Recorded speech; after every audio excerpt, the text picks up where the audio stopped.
5:17 p.m. If we could all rise for the Pledge of Allegiance. I pledge allegiance to the flag of the United States of America and to the republic for which it stands, one nation, under God, indivisible, with liberty and justice for all. Great, thank you very much. The purpose of the public hearing this evening is to gather input on the withdrawal of funds from the School District Building Repair and Maintenance Trust Fund to purchase the following equipment, custodian equipment, for a total of $15,067.09, exit signs and emergency backup lights for $4,036, and a mini split air conditioning unit at Harold Martin School for $2,500 for a total of $21,603.09.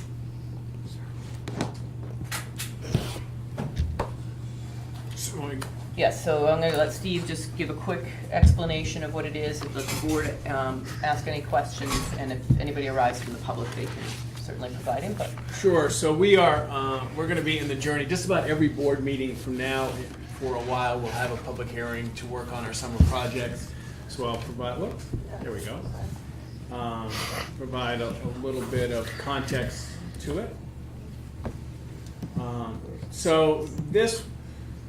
The custodial equipment and the exit signs and the mini split. These were decided to take out of the budget and put into the maintenance trust during the budget process, trying to be as conservative as we can with what was presenting to the town. The guiding document for this work is now the CIP. The CIP, the capital improvement plan, includes our maintenance trust tab. So this is the maintenance trust tab. And I'll just tell you where we are. So I'm trying to give a sense of where the board, where we are currently, where we will be. So our projects coming, we're going to present to you in the next month $5,000 for FY19 out of the maintenance trust. That's for class furnishings. This is the mini split. It came in a little under, so that's because this was an estimate. We have working on getting quotes for 2 circulating pumps. We somewhere around 35. We already did this year the storage tank and the spill bucket fat pipe. Remember that? That's already done. Those are taken out. And we have a hot water heater that we're working on. So that is 67 plus. That's about another 68 that's coming from this year's work. Then we're going to next year's work. More class furnishings. We have a sewer line about 20,000 to hit here at Maple. Gym curtain for about 20. And paving district-wide for about 30, and custodial equipment, that's what we just talked about. We estimated 20, it's coming in at 15. So we think that's a good thing.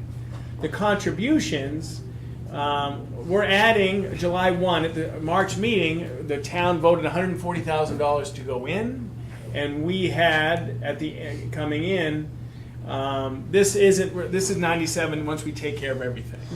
97 out. So we're in financial shape, we're okay. I'm going to show you a little bit more. So this is just a summary of what I just spoke about. Try to make it go bigger. I'll just do this. Can't make it go big. There we go. So this is what you just talked about, but in the queue are these. Sewer line, gym curtain, paving, furnishings. Paving's in there twice, ductwork in George Park. So that's the journey that we are on. We're asking tonight for about $21,000 to take care of those 3. It's in our expected plan of expenditures between now and we hope to finish in August. Questions for Steve on the withdrawal?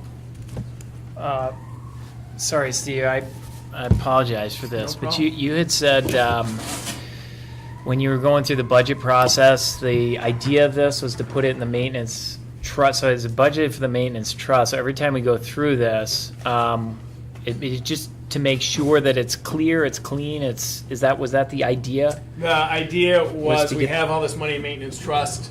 Let's try and lower the budget. And we didn't deploy. raise. I'm sorry, we didn't raise. Did we add anything to the maintenance trust last year? 140. $140,000. Okay. Right. The most we've ever contributed in my time as your superintendent, the 140 is a big to the number. 40 out of maintenance trust. overage, 100 out of new money. Okay. So we are capping, basically our withdrawals will be capped by the number of projects we can manage between now and the fall.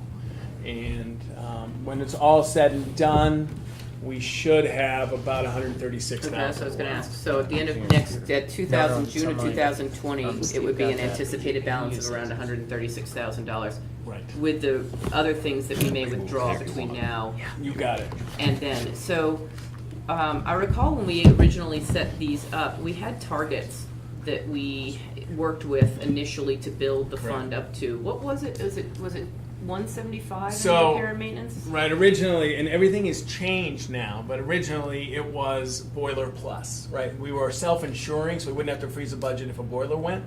Based on all what we did, now we have less than 5-year-old boilers in every school that we could, if we had to, run through the end of a heating season with on one boiler. So now we are.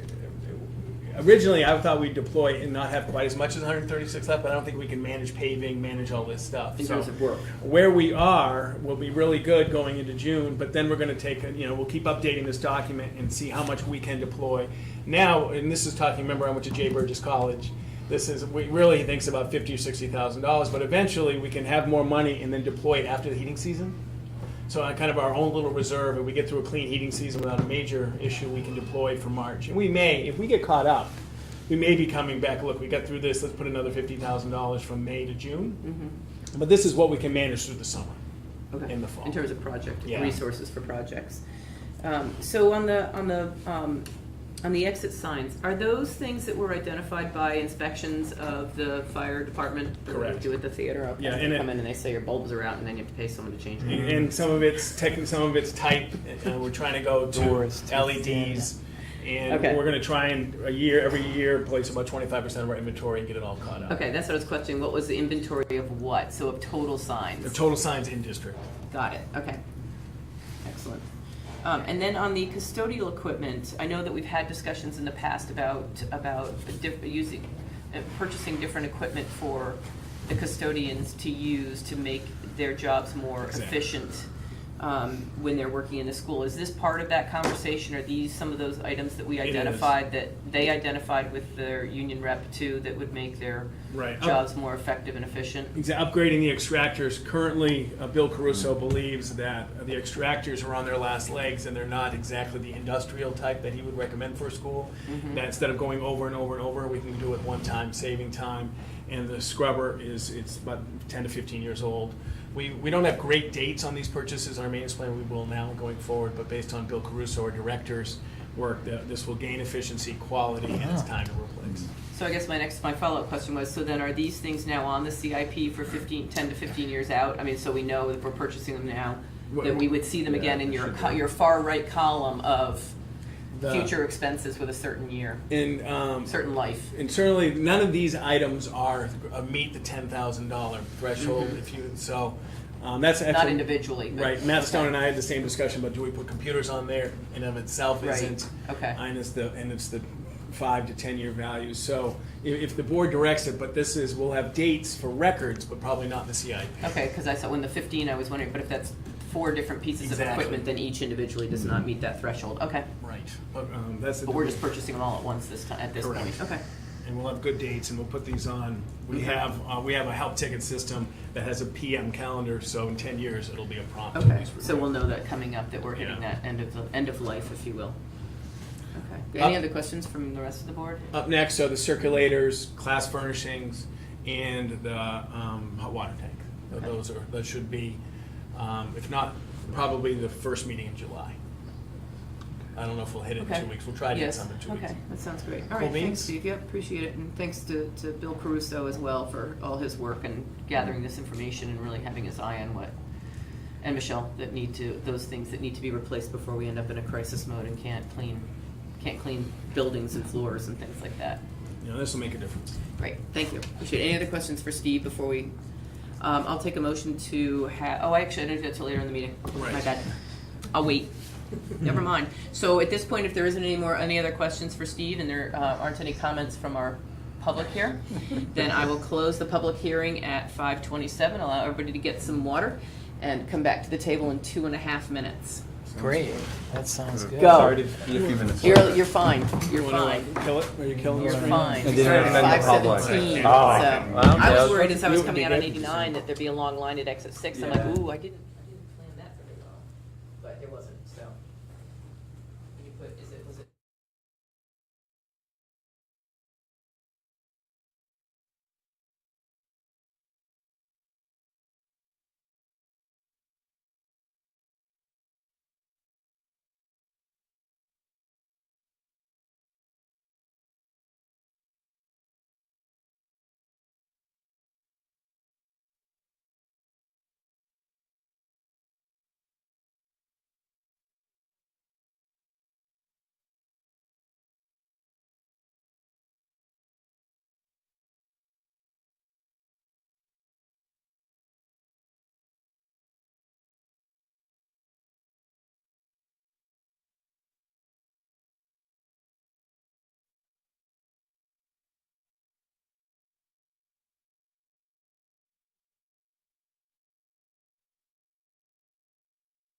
For a knee injury. All right, I'm going to Not call replacing him with. Sorry, hello. we're talking ESPN over It's here. okay. I'm going to call to order the meeting of the Hopkinton School Board on Thursday, June 6, 2019. We've already taken care of the Pledge of Allegiance this evening, so there is a revised agenda if anybody would like to make sure they have that in front of them. There's also some right on the music stand right on the back here if you want to be able to follow the bouncing ball. Any additions or deletions? Is that on? Yeah, we're good. Okay. Any additions or deletions to the agenda? Steve? Yes, we added quite a lot of, there's a number of additions and deletions. We've added a first reading of policy IK, which is earning credit, and this one is coming with two different versions, a recommended and an aspirational. We have policy IHAM about opting out of health and certain content.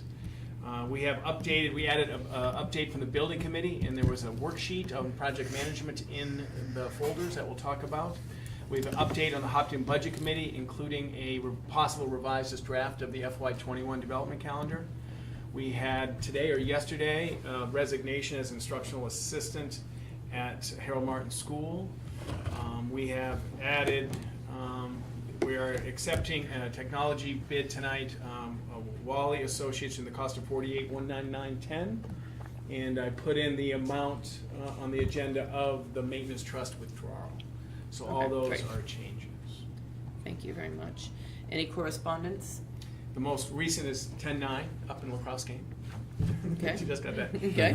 Chris Kelly is at softball. Rebecca Gagnon's at lacrosse. Amy Doyle's at a concert. Michelle Clark is at a building committee event, a workshop. Matt Belanger is at a concert, and the students are at games. So that's an update on everybody. We're here. Glad you knew where everybody is. Very quick correspondence update. The Sue Pazinski Science and Arts Field Day was in full swing on Wednesday.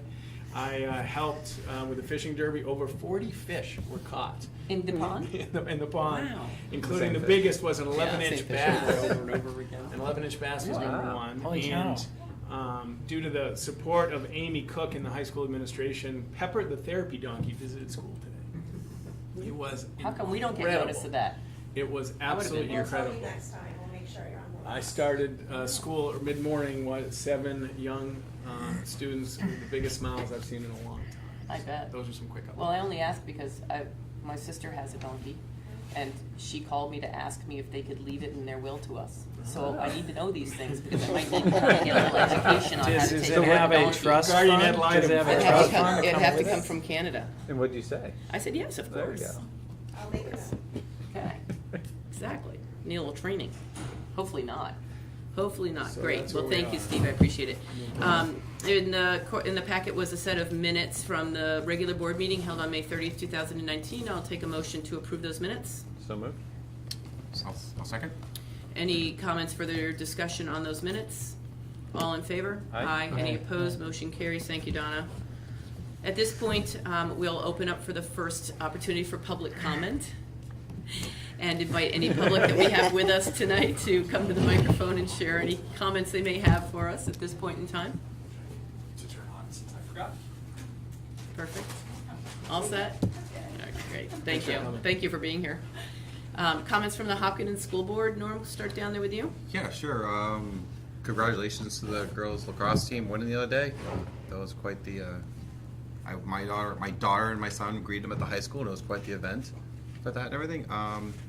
We did have our building committee meeting that I'm sure Jim and will discuss this past Monday, which was fantastic. And that's all I have. My comment is more to parents, such as with kids in the school system. Sometimes we always forget, but if you have a teacher or somebody who's done a particularly good job, take that extra step and write them an email, let them know, what was successful about it. These teachers work really hard. We're right at the end. The value that we have in this district is really garnered by those teachers. I mean, they play an enormous role there, and sometimes they don't hear a thank you enough. So I would urge us to kind of spread that word, and I think it goes a long way. A little bit will go a long way. Jim?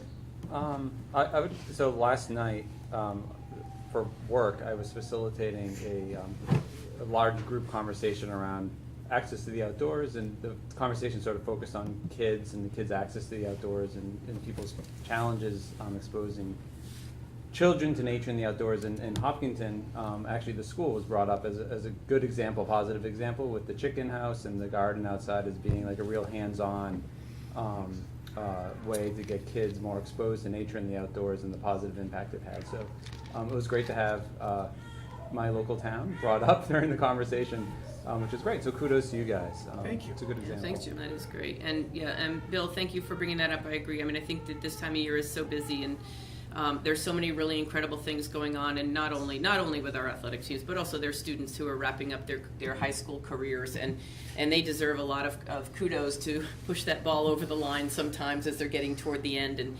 whatever their plans may be when they finish up high school. I think all of these students, deserve our congratulations and our warm send-off in the next couple of weeks. And I have to say, speaking of graduations, one of my favorite things to do, as short as it is, to be able to get up and send them on their way with well wishes from the board. So I'm looking forward to that opportunity again. At this point, Steve, I'm going to turn it over to you for the curriculum update. Sure, I think we have one of our curriculum design specialists, Matt Krogman, coming on the way. I think Okay. he's on the way. So if we go to admin reports Sure, real absolutely. quick, Let's do that. if that's Yep. all right, make sure give him time to go. So if you're keeping score, it's Michelle's was 04, and of course Becky's here. If you want to, Becky, anything you want to highlight from your report? I don't think so. If there's specific questions that the board has regarding the report, I'm happy to address them, but it's always a very busy time of year. Right now in student services, we have part of ourselves in the end of this year, a good portion of ourselves in the summer program, and a good portion of ourselves into next year. So it's, triple the fun. So that's pretty much, where things are at this time of year. It never really stops, it just gets different. So I don't know if there are particular questions that anybody has about the report. Yeah. Does anybody have any questions for Becky? I just have one comment. Thank you, thank you, thank you. I mean, reading your report now toward the end of your first year, I am just awed and amazed at the level of understanding that you have already of our district, our staff, our kids. I was absolutely blown away, and I know you're always all over the place doing various roles and wearing a million different hats all at one time, but just want to really appreciate how you have absolutely dived in your first year here. There's not only the learning curve of getting to know the people, but also the work and the kids, and so I want to extend my gratitude to you, and I know you've got a great support staff around you to do it. I do, and I feel really humbled by this position. It's a very, not something I take lightly at all, but I am always grateful for it, so I appreciate the trust that the board has in me and other leadership team members, but especially the families of the community. It's been a good year. Yeah. I want to say thank you to Becky also for educating me on a lot of questions over the last month or so that I've asked about, her role in the school district and understanding special education. Since I'm new on the board, I have a lot of questions. I sometimes, Bruins are on tonight, but she's helped me a lot understand where we are in our school district for special education. So I want to thank you for taking the time, replying to the emails, and I look forward to working with you for next year and beyond. Yeah. So. I do have a question. I mean, Yes. your report was great. I'm just sort of curious, and this is sort of a big picture question, but what keeps you up at night when you think What about keeps me this? up at night? What's your big challenge? Like, what's A lot of different things. Teenagers. It's my teenagers keep me up at night, actually, but no, that's a separate thing. I think for me, there's a few things that keep me up at night. I mean, one is the balance, I think, of supporting what we have that is positive, but also what it would take to move us forward. I think that's always something that keeps me up at night. People always look for the answer, I think, for special ed, and 99% of student services is not a black and white answer. It's a way of thinking about things. So all those movement, that all takes time and conversation. It's not as simple as handing somebody a flow chart and saying, well, you just follow this flow chart and that will get us to where we need to be. Because when you're dealing with people and humans, it doesn't really go according to the flow chart most of the time. So I think that keeps me up at night, as individual sort of situations like that. There's a lot of legislation that's happening, and I think the crosswalk of what's happening at the state level with what's happening at the district level always does keep me up at night. Part of that is my own doing from sitting on the association's legislative committee. So trying to walk on parallel lanes, and I think, people say it all the time, flying the plane while you're building it. I think we don't have the option in public education to say, we're just gonna keep the kids home for a year while we get our stuff together, and then we can bring them back and it'll be beautiful. That's not how it works. So, how to keep things moving and take care of everyone and make sure no one's getting lost in that, while you're also improving what you're doing or looking at some of the areas where there's still disparity or gaps. And what gap I'm keeping myself up with depends on the day, quite honestly. But we're pretty fortunate here, I will say. I mean, we have a lot of resources. There's some things that are still definitely missing. Every district has its things, so. Thank you. Yeah, Thank you guys for all of your support. It's been a great first year. Mr. Stone, Technology Director. Sure. I think I covered most things I wanted to bring up. I did have one concern that I really was reminded of after the report as we were working on the bids, and that's just sort of a big picture of we're a very capital intensive part of the program, and it's possible that trade and tariffs could have a significant impact on us going forward. I just raised that and saying we've already received word from some vendors that not anything that's going to impact this summer, but they are raising prices in anticipation of tariffs having an impact on them. So that could be a challenge going forward. But otherwise, happy to close out the year. Obviously, the summer is vital for us since it's our chance to really do the big part of our changing of the schools in between. So I'm happy to answer questions. Any questions for Matt? I just thank you for that 38-page report. I got through about half of it. It was about all I could do in one sitting. I read Is it all, that- Matt. You got it all. I got it all. Is that something you have to do how often? Annually. Really? Yeah. The legislation I was curious because I don't remember. requires- It's funny. I don't remember seeing it before. But It is new okay, this it's new year. law. I was gonna say, boy, I don't remember reading this before. Okay. Yeah, this was House Bill 1638 that changed the student data privacy requirements around how we do things. So this is the first year, obviously, which is why we have the policy coming forward as well as the data security plan. And the goal really is to get, we were building off a lot of work done at Bedford, which is why that document is 38 pages. 39. 30. Oh, okay. With a Correction, cover. right? Must have been the title page, I forgot that. But yes, that will be an annual thing going forward, and it's certainly been an interesting journey to get to this Process. point. So when you update it, is it something that you'll be able to update based on the first one, which was probably the most labor intensive? Yes. So that it will be less of a Yeah, certainly. monumental task? We'll continue to learn through this process and make minor revisions, but Mm-hmm. unless there's some event or the law changes again, I would anticipate seeing something very similar next Yeah, year okay. to be passed again. Yeah, well, thank you for doing that. That was a significant amount of information. So thanks to both our district technology committee for going through this whole process. Yeah. And then also our New Hampshire Chief Technology Officer Council has been huge in working together to sort of share this load among every school district. Excellent, Every yeah, that's district great to is know. That's great to know. Going through this process. Perfect. Any other questions for Matt? Thank you very much. Good? Thank you. Just real quick, I really appreciate the every other month time for reflection and what really is going well, what are concerns, and what are you working on. So I usually go back and take a look at what I was doing a couple years ago with the reports. It's the first time that I haven't written, and I don't know if I've surrendered, but time. I usually talk about how time is a challenge, but I didn't put. I don't know. I think we've come to a place where it's just part of doing business, and what we're doing. I did get around some of those items. But if there are any questions about what's going on from the Soup's office, happy to help. About your report? Yeah. I think the one that stood out for me that was your concerns. Number one, I think something that we really need to address. I'll read out: the ability to meet the community and school board's expectations, the number of complexity required tasks that fall on all administrators, including the superintendent of schools, is growing. It's a challenge to meet the community and the board's expectations. When I read that, that was something that I think we need to look at if Steve's struggling with that, with the expectations that we need to discuss. That was something that I read from that was important to try and help them out if that's the case. Yep, absolutely. So- And we'll have some of those conversations through the review process Yep, as well, yep. in terms of helping to identify some of those log jams and things like that.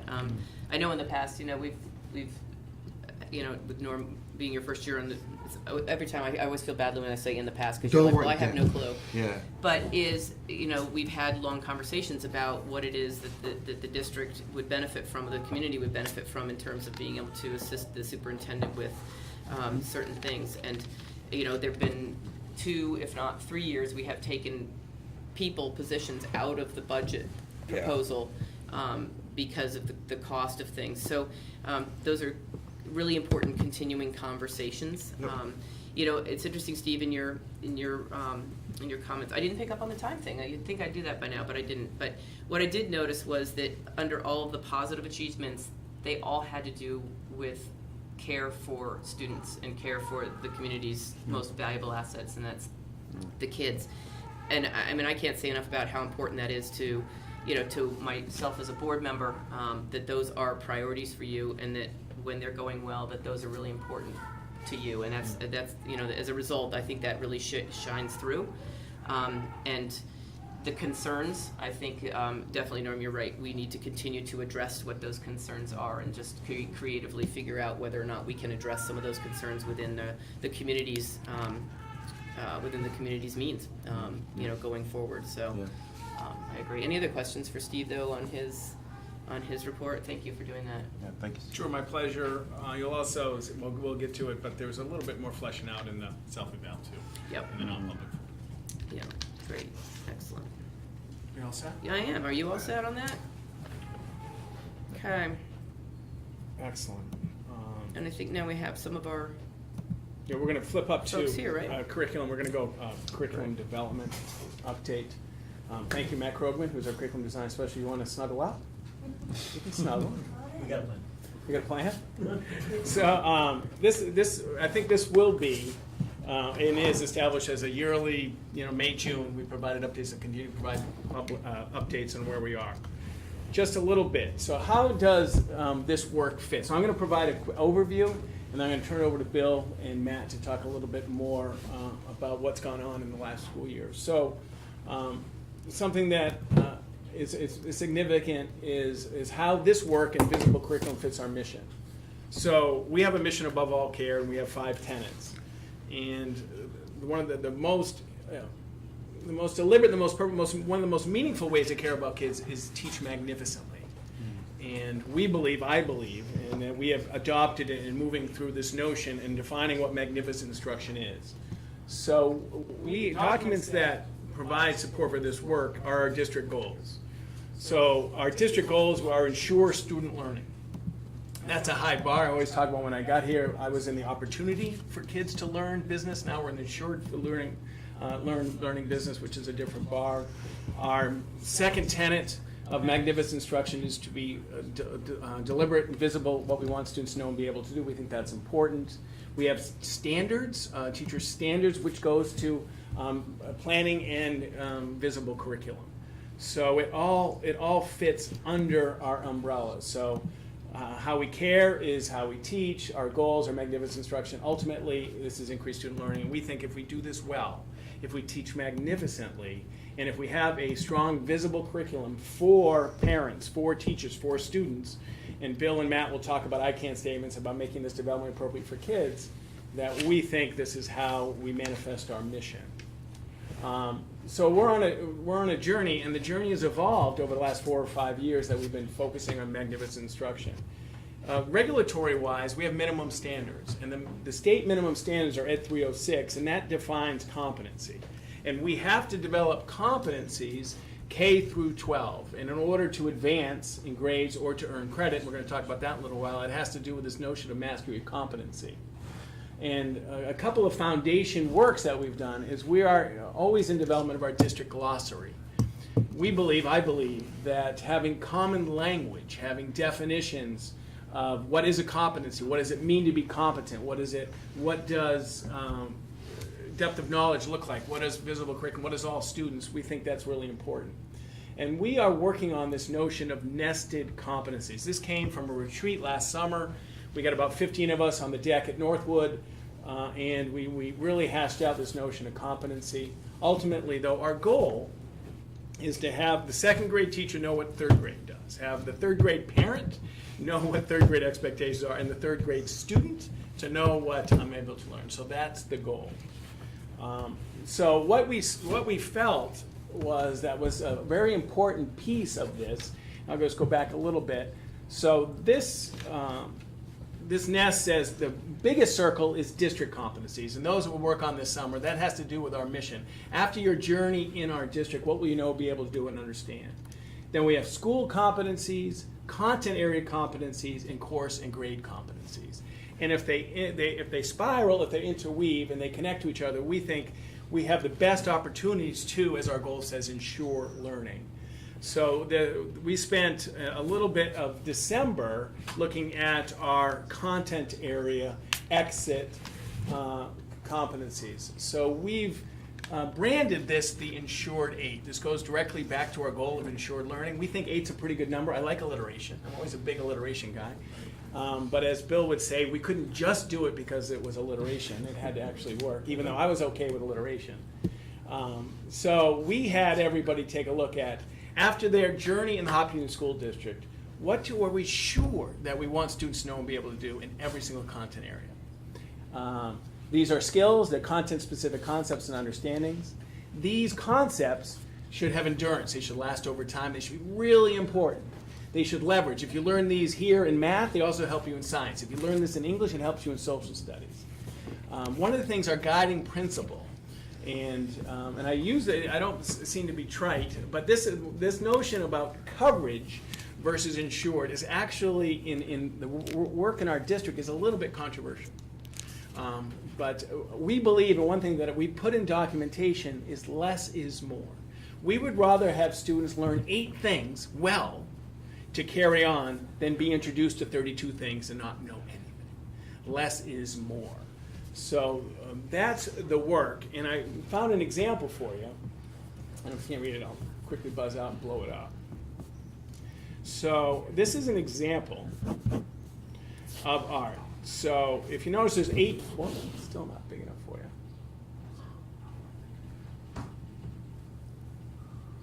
So students will be able to apply art vocabulary and criteria to evaluate artistic work. Our art teachers think that's a really important thing. So do I. They're actually good. We also want students to be able to show persistence in reflecting on, revising, and refining their work. We think that's really important. They need to be creative and innovative thinking that are essential skills. They want to understand that art reflects culture and history, understand that aspects of the visual arts are part of their daily life in our advertisements and product design and planning. And we want to make sure they understand that design elements appear in what we drive, what we wear, see, and use. And people create visual artifacts to enhance their surroundings and the intangibles of life, such as dreams, beliefs, and aesthetics in the visual arts. So we have those concepts for all our areas. And if through their journey, in their 12 years, 13 years with us, they can adopt these Insured 8s and really learn them, we think they will be prepared for the next piece. We think it will help them become the best version of themselves. So that's the grand scope of work. And then if Bill and Matt are anxiously ready, questions about the overview? So that's the end result, and Matt and Bill will look at this, is, and we have a tool. You don't want this one? No, we're good. Okay. This work, when done, we think will help all kids. And one of the things, if we can be explicit about what we want all students to know and be able to do, one of the things that will help us enrich, because the kids, they've already mastered the material, we can extend them, and if they haven't, we can intervene. So we think this is one of the key components to what I alluded to in my report, raising the bar, closing the gap. We think visible curriculum is one of the key components. You guys okay? Okay. All right. Hey, well, thank you for allowing us some time to talk about curriculum. It's one of our favorite subjects. A lot of what we do in schools, a lot of the advantage of what we do really happens behind the scenes. You know, kids see the teaching, you see the concerts, the board meetings, those sort of things, but an awful lot of the important things we do really happen behind the scenes. Teachers planning, really, and that's kind of the most important thing teachers do, I think, is plan for instruction. So we added to our repertoire a little bit this year, thanks to some specific funding, thanks to the school board allowing this. So there's really 3 levels to this, 3 people involved, really. Myself as, what's my title? Director of Curriculum Development, which is about 1/10 of my job, I believe. To say I've been a full-time curriculum director is not true at all, but I've dabbled at least when I have a chance. And the 2 people have really made a difference this year. One is Tara Short, who can't be here tonight because of a family event, but she has been our Rubicon Atlas expert, and she truly is. I think she presented last year. Chad, were you here too? Yeah, so you've gotten some of this already. She is kind of a magician on Rubicon. Matt has done some curriculum training as well. Both of them have been able to have extra funds to do this, and we've paid teachers from extra grant funds. Well, actually, some of it's budget money. Grant funds for during the school year stuff, yeah. Gotcha. And then I provided some sort of leadership or coordination for that as well. So we want to talk a little bit about our background and what we believe about curriculum, very little, and then go into actually showing you Rubicon and where it kind of stands now, which is we'll talk about that, sort of our curriculum archiving tool. But first, Rubicon is set up in a design called Understanding by Design, which is actually a planning, curriculum instruction, assessment tool that was developed actually back in '96. My first year as a principal, I remember the book coming out, and I'm thinking, well, here's another book, here's another thing I need to read. But it's turned out to be a bit of a cottage industry, but it really is a wonderful perspective, probably the most common and popular perspective on how to put it all together. We don't talk about it a lot here at the board level, but it's something we talk a lot about it at the district level. We're trying to revive it a bit, and again, Rubicon is sort of based on it. There's 3 stages. This is a real quick overview. I had about a zillion slides, but I think this will be, 1 is just fine. So the interesting thing about Understanding by Design is it's also called backward design. It may be no longer backward, but certainly in '96 when it came out, it truly was. When I was a teacher in the 80s, and classroom teacher 80s and 90s, I probably started with lesson plans. So when I thought about what I was teaching the next day, I might have a textbook, I might have a resource, but I really didn't think as deeply as I probably should have about what are the standards, since frankly there really wasn't any back then. But what are the major things I want to get across, I want kids to understand and know and be able to do. So what Understanding by Design said is, all right, let's start first. Let's not even think about lesson plans. Let's put it off. Let's think first about what are our desired results. What do we want kids to understand? And as you'll see in Rubicon, in part, it's broken up into different areas. One is obviously standards, competencies, the big picture. And Steve talked a bit about the Insured 8, which is something where that's really the big picture. And at some point we'll show you maybe by next year, each department from K to 12 has come up with some of those Insured 8 or around 8, somewhere a little bit more than that, because it was hard to just get 8. As Steve said, the alliteration was good, but in some cases they went beyond that. But first of all, what's the big picture? And so enduring understandings, like what's the moral of the story for social studies? So for example, an enduring understanding might be democracy requires a courageous, not just a free press. So if Matt was teaching that in an AP course, you might talk about how a free press made a difference in Watergate. But you don't just talk about Watergate, you talk about a free press. You talk about the issue of communication and free press. And so you start big, because we want kids to understand the big concepts so they can apply it to any subject area throughout life. And an essential question is something we talk about, which is very similar, except it's formed in the way of a question. So in the same social studies frame, how do governments balance the rights of individuals with the common good? That's a very well-known essential question. So how do you deal with the fact that everybody has individual rights, but at the same time, you talk the common good. So the KKK, do they have a right to espouse their racist beliefs? Well, in most cases we say no, because it infringes upon the common good. But those are the type of things that good teachers talk about. So you start with that, and you set up your template, your planning with big picture in mind. In the second stage, then, and this is very unusual compared to probably what most parents think teachers do, but then you actually figure out the assessments based on what the results are going to be. Not the same assessments every time. You don't just give true and false every time. You actually look at different types of learning, and you base the assessments on what it is you want kids to learn. So you actually plan the assessments next in this model. And then, only then, you look at the lesson plans, and then you base those on all 3 stages. So that's the basics of UBD, or Understanding by Design, which Rubicon is based on. So, let's take a little bit of a look through Rubicon Atlas. I'll get that up here. We look at Rubicon as having three major components. One is it allows us to plan curriculum, but also allows us to collaborate. So we can set Rubicon so that, say, all 4 third-grade teachers have basically the same template, and they collaborate and they add to it by themselves. One thing that's changed in education over the last 20 years is we want third-grade teachers to all teach basically the same curriculum. They may do it in different ways, using their own personalities and talents, but the standards, pacing is usually about the same. Also, we get to archive this curriculum. So when Maddie Donahue comes in this year as a new teacher, she logs on the computer and she can see what 2nd grade does. You know, we don't just kind of say, well, last year they did a unit on Egypt. It really is much more detailed. And the third thing, which we're not there yet, but we want to be there and will be soon, hopefully by next year sometime, it provides at least a portion of this curriculum, a visible curriculum for families, as well as teachers throughout the district. So those are 3 big issues. So Matt, who's a practitioner, and I'm not, per se, is going to show you a bit about what he does as a social studies teacher with Rubicon. That program is the, not only teacher, but the chair of the Department of Social Studies. So first of all, I'm late. For some reason, I had 6 o'clock in my mind as a meeting time. Sincerely apologize for that. So this is Rubicon Live. Some of you may be familiar with it from May last year when we first shared this with the board. There's been a lot of work done since then with teachers taking what they have as curriculum in their minds or on loose leaf paper or in various digital files and compiling it into this kind of standardized format. So what you're looking at here is probably the simplest entry into Rubicon, because this is for a half-year course.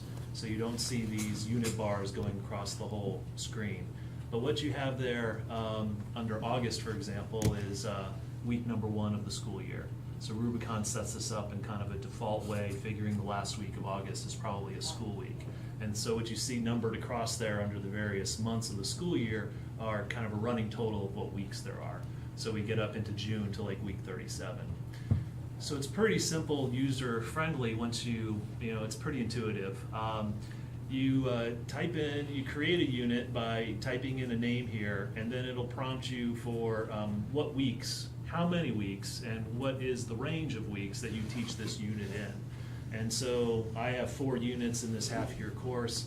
There they are, and the colors are just, they don't mean anything, it's just there for decoration. But you could, for example, have units that address the same learning goals in a broad sense at the same color, and so you could kind of use some coding there.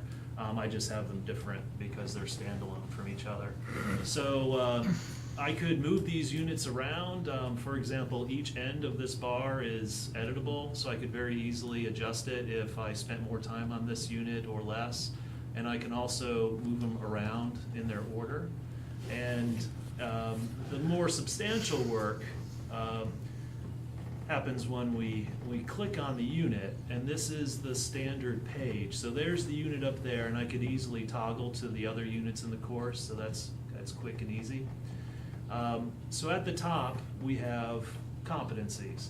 There is a little glitch that I hope we're working on with Rubicon in that our default button here, and feel free to just scurry me along if I'm going to too much depth here, but our default button here is choose competencies or standards, as if competencies and standards are interchangeable terms, which is not our understanding.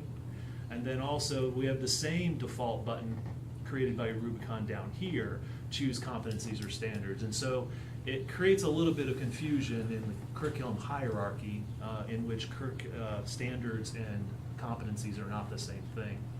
Now, this is a social studies class. We have not, in social studies, created the Insured 8 yet. So we do not have discipline level competencies yet. If we did, we would type them up, we would ask Tara to input them for us, and then I could click on that, and I'll show you what is available. We click on this, and then some choices become available depending on the content area. For example, well, I want to physics, but ELA competencies.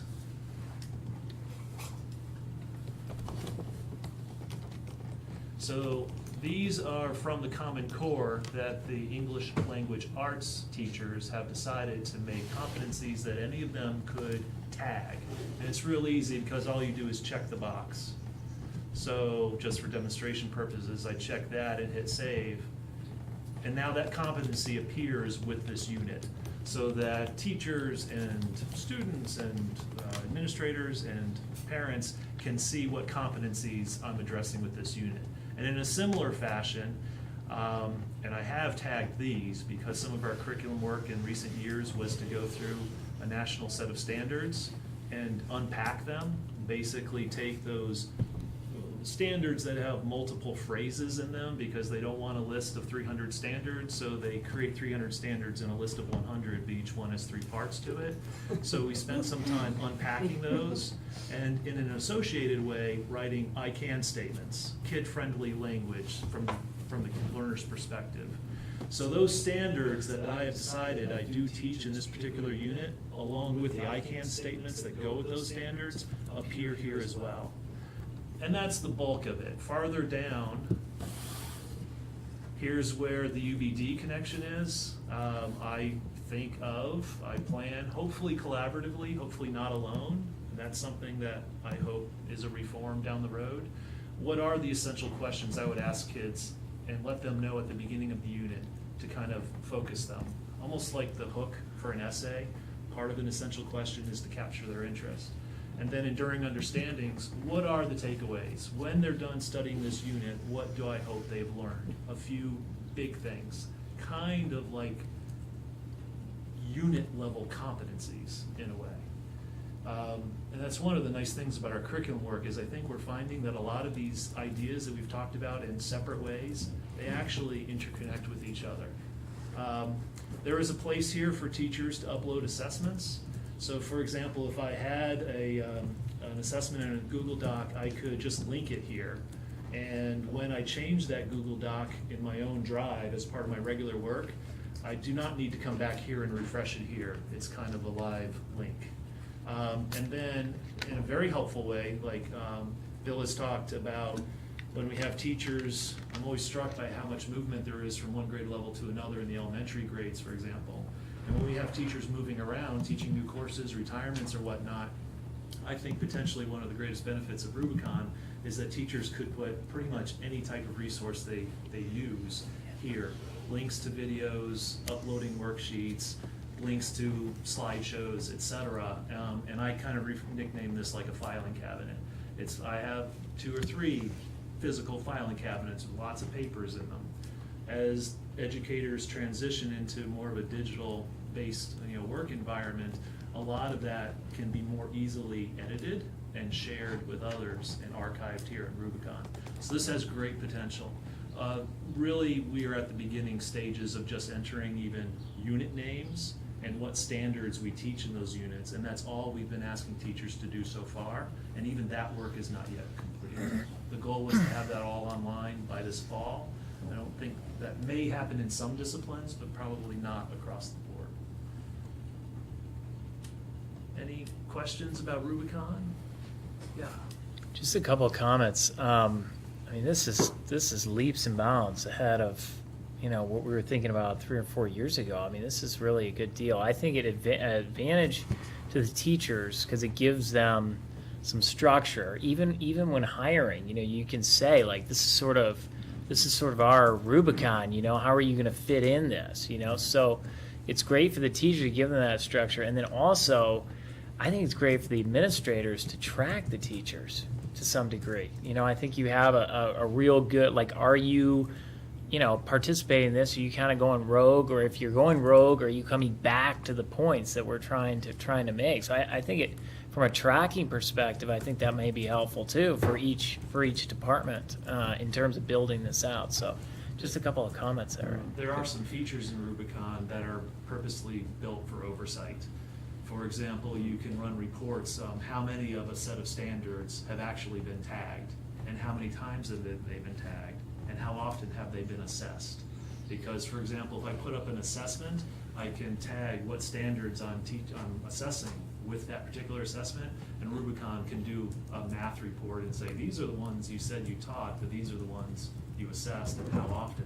So there are some features there for administrators to be able to see inside the classroom practice, which can potentially be revolutionary, because once the classroom door closes and that curriculum is not written down, or if it is written down, it's not published, this has great potential to make it visible. How long has this been implemented for, this whole?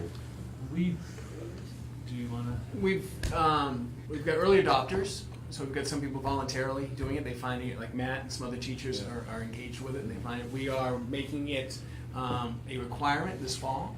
Okay. We're working on at certain levels. We're not there, but we will have teachers planning from a standard and having certain things. Actually, Bill can talk about the teacher expectations. Yep. We thought maybe by the end of the first quarter this year, because we've devoted some time in the summer. We had the December 21st day, we've had Choice Day, we've tried to do as much as we can professional learning, but we've got a lot of stuff going on. Bill, do you want to talk about the expectation? Sure. And this is not just top down. We use a curriculum council, which is 8-9 teachers, a couple of administrators that we actually arrived on the expectation, what is fair and reasonable for teachers, with input from teachers, so it wasn't just us. So every teacher would be teaching exactly the same specific thing on there. Right, It'd be in sync almost. The vision is the curriculum is collaborative, Yeah. and it's a district curriculum. Okay. But when we never want to lose the sight, we teach students. So it is conceivable that based on a whole bunch of things, that pacing could be, this should be close but not identical. Yeah. We don't push kids to be in the same place, same day, Yeah. but they should be within reasonable time of each other, unless there's some anomalies, and we work through that. But our hope is to have increase, we put together a implementation plan, which in the fall of 2019, we would have this as a requirement. Right. I think one more point I'd like to make to that is it's not taking, I don't see this as taking away the individuality of the teacher too, which is an Yeah. important part. I mean, everybody teaches What slightly. you teach, Yeah, we decide how you teach, you decide. right. That's Freedom. exactly, because that Yeah. is a little bit of that. And one other point, and I don't, I'm just coming back here, but we had talked about, or we'd rolled around the idea of having, one hired curriculum director Yeah. to do this, and these guys have really, because of budgetary situations at the time, these guys have taken upon themselves to each take a part and sort of, encompass this by, 8 or 9 different people, different teachers, with Bill sort of leading the way here on your 10th. That's big work. It's good work. And we did allocate some funds last year. Okay, yes, yeah, I didn't, okay. Good point. Bill, which you may have not. So the trick, anytime in any school district, right, business for that matter, when you put new requirements on employees, you obviously want buy-in and you want reasonableness. So we thought, and we announced it more or less at our last PD meeting, PD day, a couple weeks ago. But I think for now, the non-negotiables, the expectations is that by the fall, and we're thinking maybe by second trimester, have the standard statements in for all the areas, essential questions, enduring understandings. And then many will have assessments and support and resources. But if these categories up top are in, we're happy for now. I've looked at so many of these, especially at Harold Martin, and many of them have support and resources in already. But it's going to be a process. Then the next question is, what do we show the public? And that we're not sure, but I'm sure it'll be at least the standards, and more than likely the essential questions, enduring understandings. Some are worried, probably at the high school, we'd actually put the real assessments out there. Of course, we won't do that. But we can put a description of what the assessments might look like.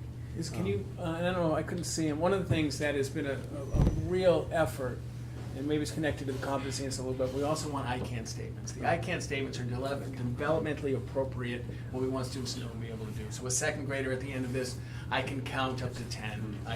So it's a suite of information for parents, for teachers, for kids. So I have an example of that. So these standards that we worked with in social studies are from the National Council for Social Studies standards, not their newest version, but the more comprehensive version. They have 10 themes, as we call them, and the second one is time, continuity, and change. So obviously I drew upon that pretty heavily for this history course. So the standards as they come from the national organization are here. And then, and this is just technologically the best way that we could work it, Tara entered them in such a way that the There ICANN it is. statements Mhm. appear below when you hit this drop-down menu. So the ICANN statement is Hopkinton generated. And the goal was to take the essence of the learning goal and put it in kid-friendly language and write it from a learner's perspective. And so for some of these standards that are more complicated, there might be more than one ICANN statement, but the ICANN statements are not separable from the standard. We unpacked the standards, wrote the ICANN statements, and now they appear as a set. And technologically, you do have to click on the little drop-down menu in order for them to appear, but once people get used to that, the ICANN statements are easy to find. And if we have students using this, this is another way to make the curriculum visible to them, right? So if they have a clear learning goal, they're more likely to learn. Ding ding, you get a ding ding for that. I just have a quick question about training. So if you have somebody coming into the district who's new, whether or not they have any experience using Rubicon specifically, I don't know how widespread Rubicon is in terms of, integration or implementation in other districts and schools. About how long do you feel it takes to have a teacher, even if it was built out, to have a teacher be able to become proficient enough at it that they would find it, useful or helpful to them? I mean, is it one of those things that's pretty intuitive, like once you're on, you can figure it out? Yeah, we have a new hire coming in social studies, and I plan to sit down with them this summer as the beginning of this kind of informal orientation, and starting them with Rubicon, so that we don't start with a textbook. Yeah, as great. a scope of That's great. statements document. Yeah. And I think especially with somebody showing you which one to click, it is really intuitive. Yeah, I mean, half okay. an hour or something, and then I think let them go. Yeah, great, awesome. I think if you could do Amazon, for the most part, you can, and everybody can. It's really, things have changed. The other thing is, you need to know, Steve does how many week? 10 A weeks. 10-week, 10 months, but once a month, I guess, training for all new employees. I guarantee there's no superintendent in the state that does that. And for instance, I did one of them on UBD. I'm guessing you'd have Tara come in, maybe do Rubicon on one of them. And then, and Matt can talk about this, we just started, it's very new, curriculum training as well as Rubicon training, as I mentioned earlier in my introduction too. Yeah, so this is really just getting off the ground. I think we've only had 3 of them. So Tara and myself separately in each of the past few months. Tara is providing time for training on Rubicon or just to give people the structured time to actually enter some curriculum. And I've been working on various curriculum planning topics. For example, one on formative assessment versus summative assessment. And the most recent one was an introduction to UBD. So I think UBD is a great tool. We haven't done anything with it in my building since I got there about 14 years ago. So I sat down with a teacher one-on-one who's new to the district, and he had never heard of UBD. He said, "Is that anything like UDL?" And so that's where he was on the learning curve. And so by the end of the hour, he saw how this connected to things he did learn in his teacher ed program, and he was pretty enthusiastic about it. So it's been small bites of the apple so far, but we're hoping to sustain it and have it become part of the culture, and hopefully with especially support from building administrators to tap people on the shoulder, hopefully with new hires to encourage them to come to these sessions. Hopefully it can become kind of part of the culture, and it is not right now. The curriculum is, teachers are on islands when it comes to curriculum, and if you want to change that, it's going to take some time and support. I remember this was the curriculum design specialist. No, I think this is outstanding. You sort of spoke to it, I'm just sort of curious about resistance or so you have early adopters, which is great, and so I'm just curious what the feedback you're getting on maybe those who are slower adopters. So I remember, Lat, do you mind? No, I was at the elementary perspective. Elementary's different. We started professional learning communities 7, 8 years ago, and by nature, they do things together. And I think that's also the nature of elementary teachers more than secondary. I've taught secondary and elementary, so I think in secondary, you're content specialists, you can be on islands. It may be a little more of a challenge there. I think the technology part is probably easier at the high school in some ways. And elementary teachers, I don't know. Not always, right? There are challenges everywhere. Yeah, and it comes and goes. I'll speak to that just a little bit. I mean, I was candid when I was here last May about the need for oversight and encouragement and support. I think it's one of the drums that I continue to beat. In our culture, and perhaps it's the nature of high school, as curriculum experts, content experts, and the structure and the amount of administrative capacity. But teachers really do feel ownership of all parts of the curriculum that they teach, not just assessment and lesson planning. Like Steve spoke to earlier, we don't intend to take away lesson planning creativity and freedom from teachers. But the other end of the spectrum is teachers decide what courses run and what units those courses are going to have and what the competencies are going to be. I personally don't think it's appropriate for teachers to have that much unilateral decision making. And yet I can tell you, at least from the sliver of the district that I see, that is the way it is. So this is change. This is going to get some teachers to actually write down their curriculum when it is unwritten. It's memorized right now. It's going to get them to publish their curriculum to people on a long-term basis instead of just, here's what we're doing today, kids. And I think that can be threatening to people. And the possibility that administrators or parents are going to be able to see what's going on in the classroom or what the teacher said was going to go on in the classroom, I think that is very threatening to people. And we have gotten some informal pushback, like I'm not entering anything in Rubicon that you don't tell me I have to, kind of thing. It's small scale, but I do think that this is part of a very large culture shift, and there's going to be resistance to any kind of change of that size, I think. So, two more slides if you want to talk about these PCs. What's going on? What is this Facebook? So I put this slide together just as a summary. It's probably review in a lot of cases, but I was just looking at this from the standpoint of the last time I was here and had the opportunity to share with you some work that we've done in the previous calendar year. So off the top of my head, and it may not be a thorough list, but these are some things that I think the district has accomplished with regard to curriculum in the past 12 months. The role of Director of District Curriculum has been solidified. It was only invented part of the way through the previous school year, and so now this is the first full school year where that's actually been a part of what Bill does purposely. The two new curriculum positions, Tara and I, is just invented like halfway through this past school year. The Curriculum Council, I think, has become a more robust body.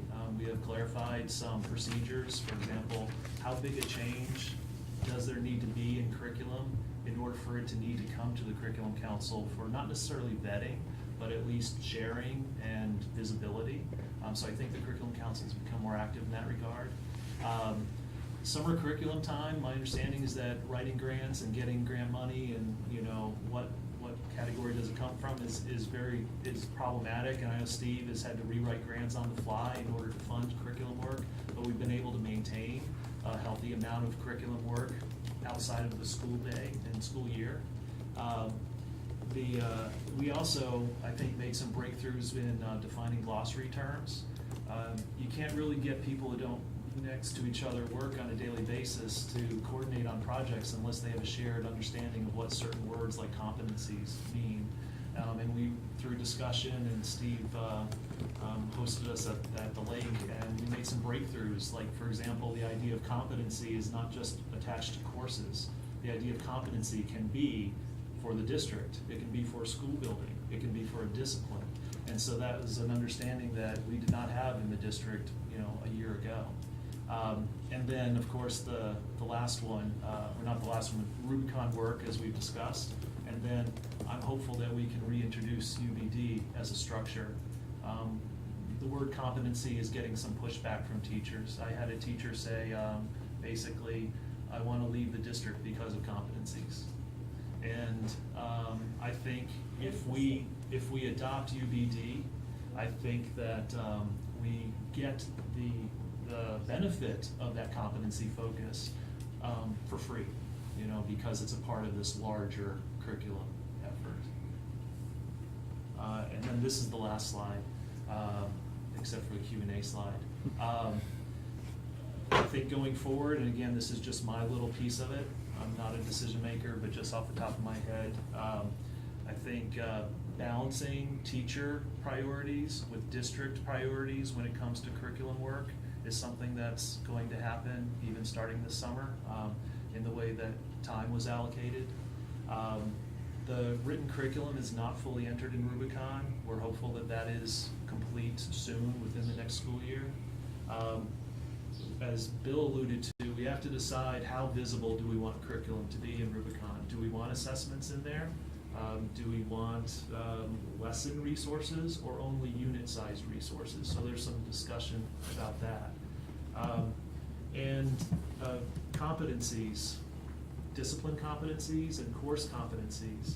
Teachers haven't looked at course competencies for over 10 years since competencies were first created. So I'm hopeful, at least personally, that there's some more collaborative work about what the main learning goals for a given course should be. I'm hopeful those conversations don't just happen within one teacher's mind. And then the last bullet I put on here is, as Steve alluded to, so these things really do connect. That disciplines, all of the teachers of literacy, all of the teachers of math can get together in a room and think broadly, PK through 12, what are the big learning goals we want these kids to have about math by the time they graduate the high school? So those kinds of discussions, I think, could be really useful as a way of focusing curriculum and getting us to make progress.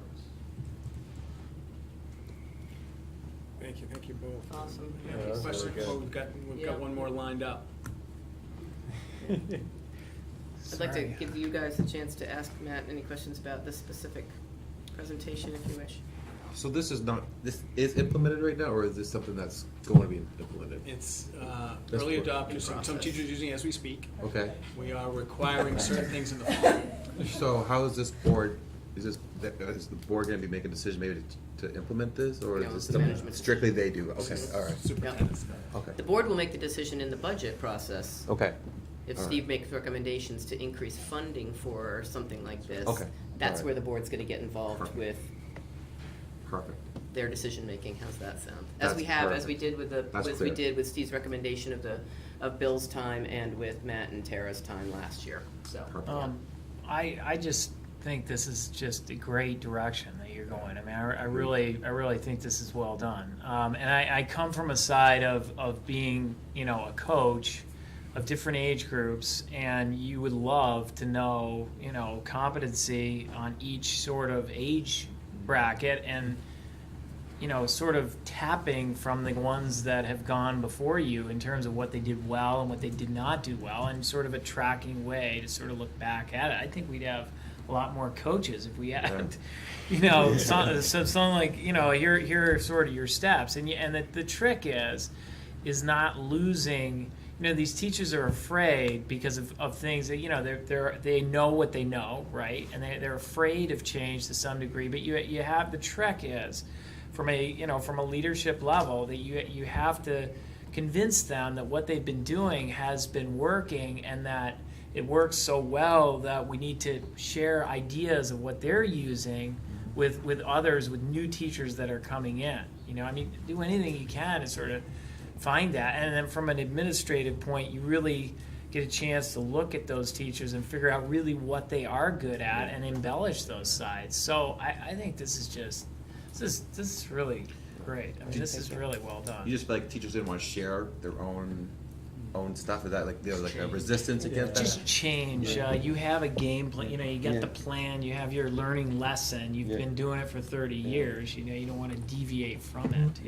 Is how I can envision Any more it, questions for Matt? And Sorry. That's okay, because Yeah, we've we got gotta another keep going. presentation Yep. tonight. So Jim, do you want to wrap it up? Yeah, it's not really a question, but it's Yeah. just kind of, I guess, building on what, it sounds like the biggest challenge here is going to be around change management, and then how you guys, as a leadership team and as a council, are approaching the change management. And so, you've probably already read them. There's all sorts of literature and expertise on how to structure sort of a culture change like this. And I would just encourage you, McKinsey and Company has all sorts of free resources. And we've done that at our office, just how to institute cultural change. That's really hard in large organizations to do. And anyway, this is a perfect Great program job. to try to do that for, so. Thank you, and thank Really you for good coming job. tonight to provide all the I learned a lot. information. I learned so much from that. Thank you. Yeah. All right, Thank you, Steve. Matt, Phil, thank you very much. Next Should have in the board member queue, competencies. because I think we've got a couple more. Michelle, They should. Joy, thank you for That won't coming. change. So Chris is at the softball game, which they're up 8-0 in the top of the 7th. Rebecca was at the Thank you, Matt. overtime win boys lacrosse game. So about a couple of weeks ago, we had a staff change. We had the board accepted Amanda Santora's resignation. That provided, actually, that continued. I know that Chris and Corrine were looking at some restructuring even preceding that, but certainly that opened the door to some opportunities. So what, Corrine is the director of school counseling. I had the privilege and honor of working, I think you and I came the same year. We did, so, working with Corrine and here to talk about just some structuring, some how to best meet the needs of kids, about how to fulfill our mission of care about all kids, all that fun stuff. This is really an update. The restructuring is this impacts how we post. It doesn't really, and Karina, look at this, it's not really a budget impactor, but the ball is in your court. Where do you want me to Everyone would be great. be? Here? And you can pull it off if you want to sit. And Corinne, you look a whole lot better than he does after all those years, by the way. That's for sure. I'm good. Wow. So, do you want to pull it and sit? Does that make you more comfortable?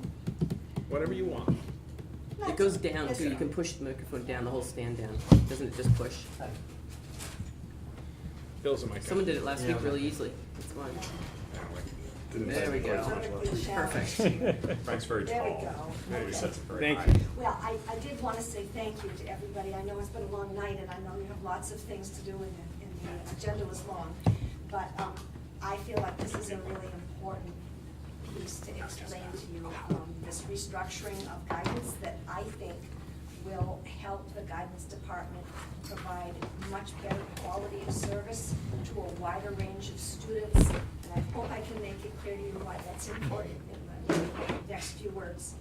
So first I want to say that over the years, the demands and the job description of a school counselor has changed incredibly. I've been here 20 years and I can tell you it's not the same animal today as it was when I started. More parents are working.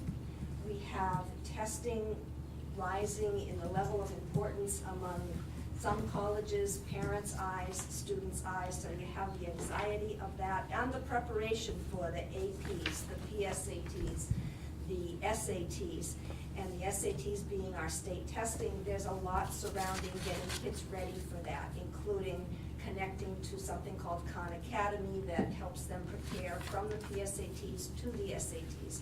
So that has added complexities. The number of 504s that we have in our district has at least doubled over the years. What's a 504? A 504 is a plan of accommodation that grows out of the American Disabilities Association. It's a legal document, and it's set for students who have some sort of a disability to level the playing field so that they have certain accommodations that help them achieve on a commensurate level with other students. So we might have 504s for anxiety, for ADHD, for asthma, for a peanut allergy, a variety of different things. Thank you. And a 504 is portable, right? In terms of Going from, like, if a student comes to a school or goes to a school. yes and no. It's Okay. a school-based document, so that if I get a student from another school, I can look at their 504, but that document is the accommodations that Hopkinton Middle High School is able the to decision. provide for Okay. that student. Got it, thank you. So that has increased exponentially. Everybody has email now, and so parents are communicating a lot by email. Students are communicating with us by email. We're communicating with therapists and other counselors, et cetera. And it's a good thing because it increases communication, but it also increases time. And so that's part of what I want to be talking about tonight. Social media has had a huge impact in that While it sometimes connects kids, it also creates some isolation for kids, and it also makes kids very vulnerable. And we're dealing with the impact of social media a lot in the office, which we never had to do 20 years ago. We have a lot more anxiety, stress-related issues that are happening based on much of what I've talked to you about already and other things. The world is changing. And so we're having to respond to that anxiety. And thankfully, the GROW team has done some work and helped us learn and grow about how to respond to early childhood experiences, adverse childhood experiences that create some of that anxiety. And we're learning more and more how to manage that, so we're dealing more and more with that in the office. So the list goes on. I could keep talking forever, but I think you get the picture. The bottom line is that it's getting very hard to cover all the bases the way we want to cover all the bases, because our kids, as Steve Chamberlain always says, our kids are our most precious commodity. And anybody that knows me at all knows that I put that on the top tier of importance. We have to make sure that we provide services that are excellent for our kids. So that brings us to an opportunity. As much as we are sad that Amanda Santoro is going to be leaving us, it gets us to a point where we can indeed look at a restructuring of guidance that will help us deliver services in a better way to all of our students. So I've met with Chris Kelly, and we've talked about changes to improve the quality of delivery to our students. And we do believe that it's in line with the core values and beliefs of our district to foster a learning environment that's safe and supportive for all of our students, and also that it follows best practices. So what I've given you is a sheet that's, if you turn to the page that says the current structure, right now we don't have 3 full-time counselors. However, thank you, next year we do. We have 3 full-time counselors in the budget. We definitely need them. We could use more, but we're restructuring to make it happen with what we have. So currently, if we start with counselor 3, that's the career counselor. That would be Mrs. Meserve, and she currently has no caseload. What she does is she teaches the careers class, and she does ELOs, extended learning opportunities, for students who can go beyond the curriculum or who look for other opportunities to learn. She develops a plan with them, and they carry that out. Or internships, which fall into our experiential requirement for graduation, which I think are incredibly awesome. Give opportunities for students to try something that they think they might be interested in and explore it for a semester. They sometimes come back and say, oh, this is exactly what I want to do the rest of my life. And sometimes they come back and they say, what was I thinking? I've got to move on to something else. So it's a wonderful opportunity. She coordinates those, and she does an outstanding job at those. She also does things like signing students up for Project Running Start, which is our dual credit program between us and NHTI, and things like the leadership program, the CASTLE program, which connects our kids to leaders in Concord. It's over the month of March, 1 day a week, and we have kids that apply for that, and someone comes in and interviews them.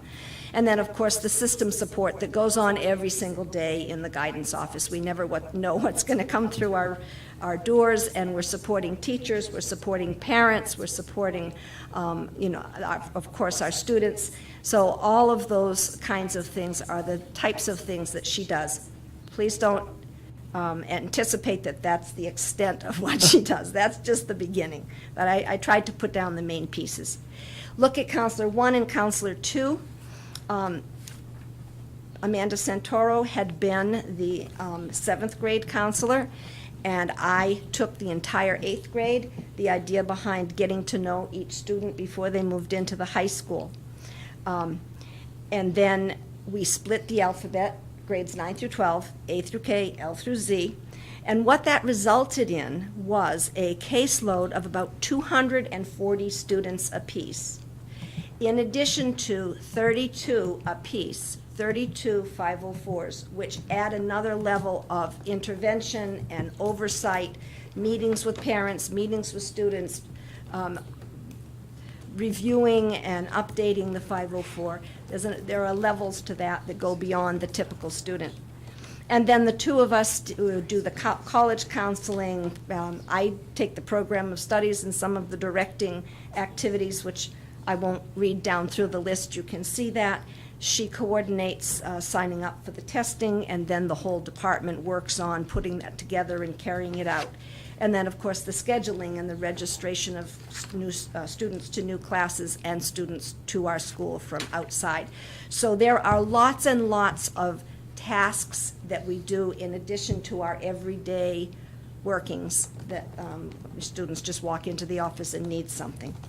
So what's happening is our day is sort of spilling over into the early evening and the late evening, and still I come to school and I feel frustrated that I can't do more to be there for our students. So the rationale, we do now have 3 full-time positions, and all of us are fully certified school counselors. It has no budgetary implications, and I think it's best practice to make best use out of the credentials of those people that are in the position. We've talked about the changes in the demands, the number of 504s. This is a big part of what has motivated me to move in this direction, and that is that we need some dedicated time for a middle school counselor. I used to do middle school counseling when I first came here. I did 7, 8, 9, and I would do groups, and I would do programs, and I would be in classrooms, and I did lunch activities, mix-it-ups, and all kinds of things that I had time to be able to do. The complexion of a middle school counselor is very different from that of a high school counselor, in that because of the developmental level of those middle school students, it's effective to be able to run groups and deal with 6 or 8 kids at a time.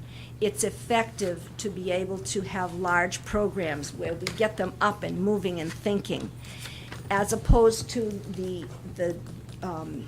description of a high school counselor, a college counselor, where we meet every single senior multiple times. We joke that some of them are connected to the hip, and with one kid I told him I was going to make a golden chair for him in the guidance office because I think I saw him every single day for the first probably 6 months of the school year. It is intense what we do with our 11th and 12th graders, and it takes time, and to do it well, we need to have that time. By the same token, those middle schoolers are developmentally at an age where they really need somebody dedicated to them. They need somebody at team every single day. I go up to team at least once a week, more than that if I can, and meet with, when I say team, what I mean is the 8th grade core teaching team meets every other day for common planning, and so does the 7th grade team. I go up as much as I can, but a school counselor who is a middle school counselor can be there every single time and become an integral part of that team. So I feel adamantly that we would be moving our school forward if we could have a dedicated person that would deal with that age group, know that developmental level, and respond to their needs. So, if you flip to the back under the proposed list, it would be a little bit of a shakeup in that, let's start with Counselor 3, the middle school counselor.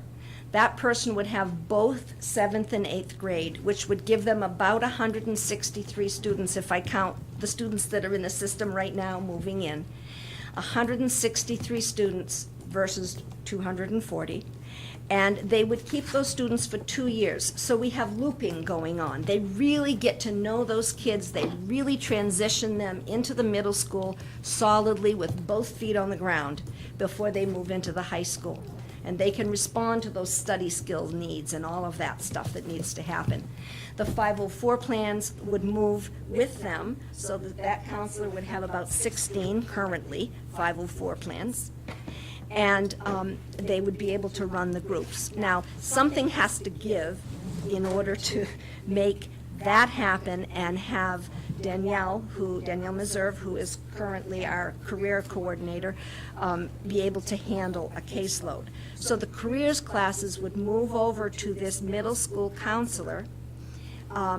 There's a plethora of information and planning tools to help that counselor do the careers piece. And I don't know whether you know, for middle school, we do a career fair every other year. This coming year is the year of the career fair, where I invite 16 presenters in, and they have a whole day. They sign up for workshops, and they rotate around, and it's a wonderful day. But the middle school career counselor, the middle school counselor, because they're teaching the careers class, has an immediate connection to some of those resources, and I think that person could do a really nice job with that piece, and then do some PSAT lead, etc. The high school counselors, we would still go 9 through 12, but would lose the middle school grade. That would bring our caseload down to about 162, and our 504s down to about 21. Think about how much more individual time we have to deal with those high school kids when we have that number fewer students to deal with. And then we can build the college planning, which I don't know whether you've been watching or not, but we have exploded the department in terms of our college planning programs. We just took a group of juniors to Ringe for a NEACAC college fair. And tomorrow we have 6 seniors coming back. This is the first time we've done this. 6 seniors coming back and talking with the entire junior class about what to do and what not to do moving into your senior year. How to avoid some of the foibles that they did, how to deal with senioritis, and that kind of thing. So it's kind of students teaching students. We're excited about that. And we want to be able to continue developing those kinds of programs that really address the needs of those students 9 through 12. So those are the pieces that would kind of shift. Danielle would continue with her ELOs, extended learning opportunities, and she would continue with the internships, because she is so incredibly well connected to the community. She knows the resources, they know her, and so she would keep that, and more different things would shift over in my direction. I think it could make for a really strong department. And I'm excited. I hope that you think it will be a good idea as well. We have some space considerations, and I anticipated that you might ask me about that. So, what we would do, upstairs on the 4th level, where our student assistance person is, Shannon Rich, if you want to connect a name to a position, she has a room up there. It's large enough to hold groups. Our middle school counselor would be housed up there so that he or she could run those groups and be within that environment of a middle school. So those kids could stop in. Incredibly enough, sometimes middle schoolers will come down, or we'll call them down, and they'll say, oh, we didn't know where you were. Somehow it escapes them. So if the middle school counselor is nestled up in the middle school, easy access, able to deal with the crises and the peer issues and the friendship issues that might come about during the course of the day. So she would, that person would go upstairs. Our student assistance counselor would go down to where currently our school psychologist is, which is a little office, but it is right abutting our conference room. So when she runs any groups that she might run, or when she needs real confidentiality, that room doesn't have a window in it. She's able to sign out the conference room and be able to have ample space to do her program. The school psychologist would relocate down into Danielle's office, and that would be right within the guidance office. I think one of the difficulties we had this year in terms of connection with the school psychologist was that he was so remote, and quite honestly, we didn't tap him as much as we could have. And so I think if he or she were in our office, we could make use of his expertise or her expertise, and we could trade off on some of the responses that we needed to have for students. So I hope I haven't talked too long. Great. But Questions for Corinne? Obviously, the biggest component is caseload, 240 to 162. Things have changed. I really have had the privilege of working with Corinne. She knows this business. So I think that's a really exciting change. But questions for Corinne? I just had one quick, I'm assuming then that the middle school counselor would still access the support of the guidance department even though they were located in Thank another you for space? asking that. Yes, we thought about that, and we Yeah. said, oh, that's gonna remove them a little bit. Michelle Fisher, who's the Mhm. office manager, she, an awesome Awesome. office manager. Had a senior, junior. She keeps all of our calendars by Google Calendar, Okay. so she could continue to make appointments. That counselor can also make appointments. And I would want to have a weekly guidance meeting so that we brought everybody back together, so everyone's on the same Yeah, page great. every week. Excellent. Excellent. I want to commend you for your creativity in this opportunity. I think it's fabulous. I mean, guidance has been something that we've had, various conversations about over the years. And I think, taking advantage of an opportunity, and I think that the priorities that you have taken into consideration to create this proposed one, it's right on tap with what I think, I think you hit the nail on the head with the caseload piece being something that's really challenging for for the entire guidance department. And I think for what's best for the students as well. Absolutely. Yeah. Absolutely. And thank you for all your work. All of you, I'm sure Michelle too, had a play in this, that you all put into this. So, thank you. Yeah, this is really well thought out, so thank you for Thank you. sharing. I like to say that I like the idea of this. I think it's very important. You're taking about 30% off, a counselor, that they can focus on the student. I think it's just the quality that they're going to get, and the 504 plan is very important.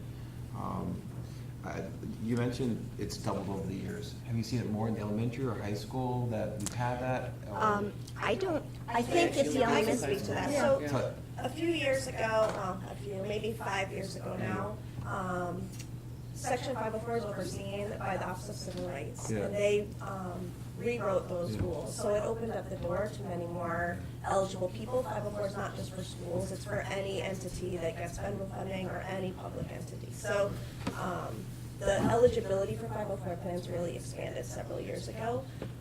And on top of that, I think no different than any of the other situations we've talked about this year, the complexity of what students are managing is much different now than it might have been in the past. So, while it is a completely separate thing from special education, it does carry as much weight in a different way because it's overseen by federally the Office of Civil Rights versus the Department of Ed. So it's a little bit different, but it's still, there's still quite a few regulations and things like that that are required. Also, the college search guidance process has changed so dramatically in the last 5 to 10 years. I mean, just the tools that are available to students, the information to parents, that's very overwhelming.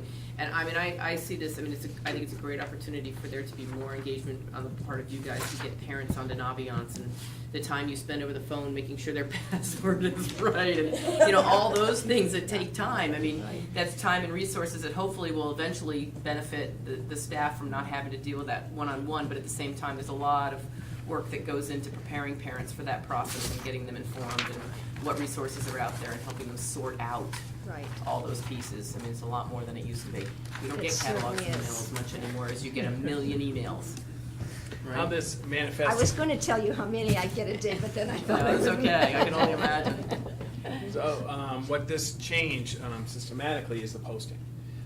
Is it we what? will be posting. Posting. Posting. In the Right. hiring component. So we will be posting this configuration of middle school, second high school, because, it's a different position. And then we will be either transferring if it's in person or if it's a new hire. So the posting will be different and it will reflect this structure. Great, thank you so much. Thank you Thank you. very Thank much. you for your Thank you time. for taking the time. Does the board need to do any approval on the restructuring of a department or not? No, We it is- haven't really. No, it's all within the superintendent's Okay, purview. good.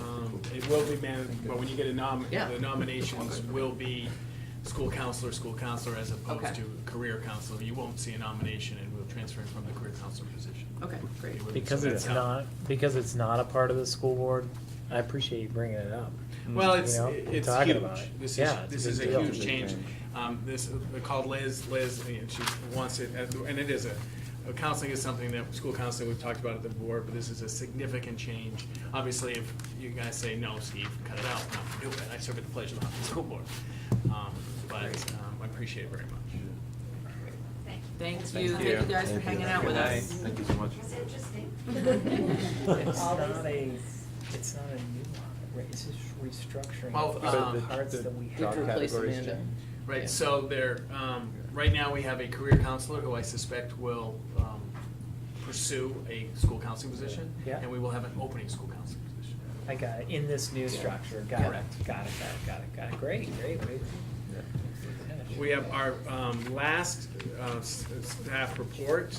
Matt's going to just briefly introduce and talk about the school district data governance plan.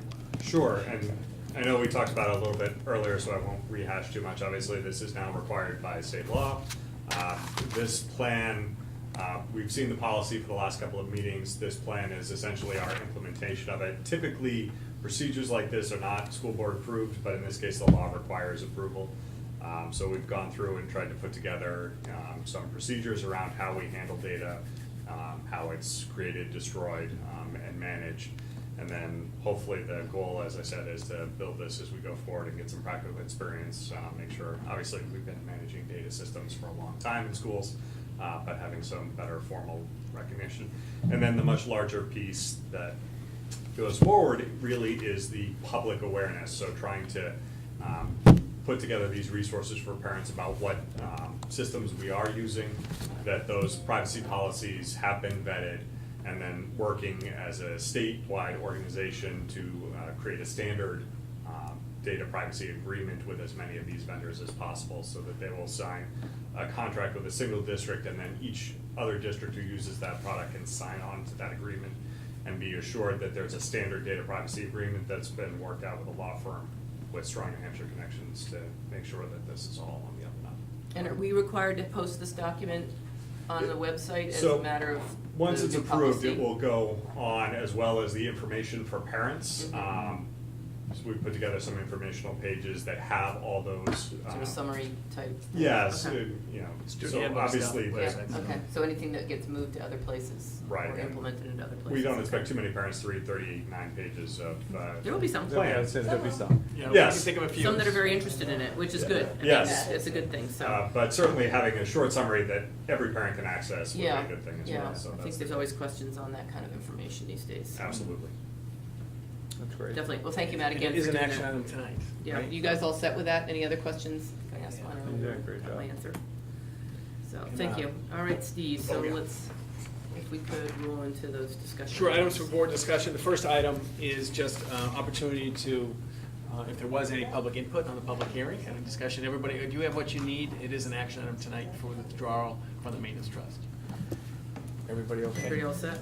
Steve, only because it was, Billy asked me a question. I think I gave him the right answer, but I probably didn't. So this is, the public hearing, is that that's not a requirement of withdrawing money, but that's something we do on a regular basis because we want public input on those withdrawals. Correct, it's not a legal requirement. When the board became agents to expend at the annual meeting, it was said, and it's in the minutes of the annual meeting, that anytime there will be an expenditure, there will be a public hearing. Okay. So it is doing what we said we were gonna do. It's Michelle's. Michelle believes absolutely in having a public hearing anytime you take it from a trust. So I agree too. That's how it works. That's good. It might just be that. Oh, boy, close. Up next, I put together right after the school district meeting, the schedule for the board. And up next is planning for the retreat.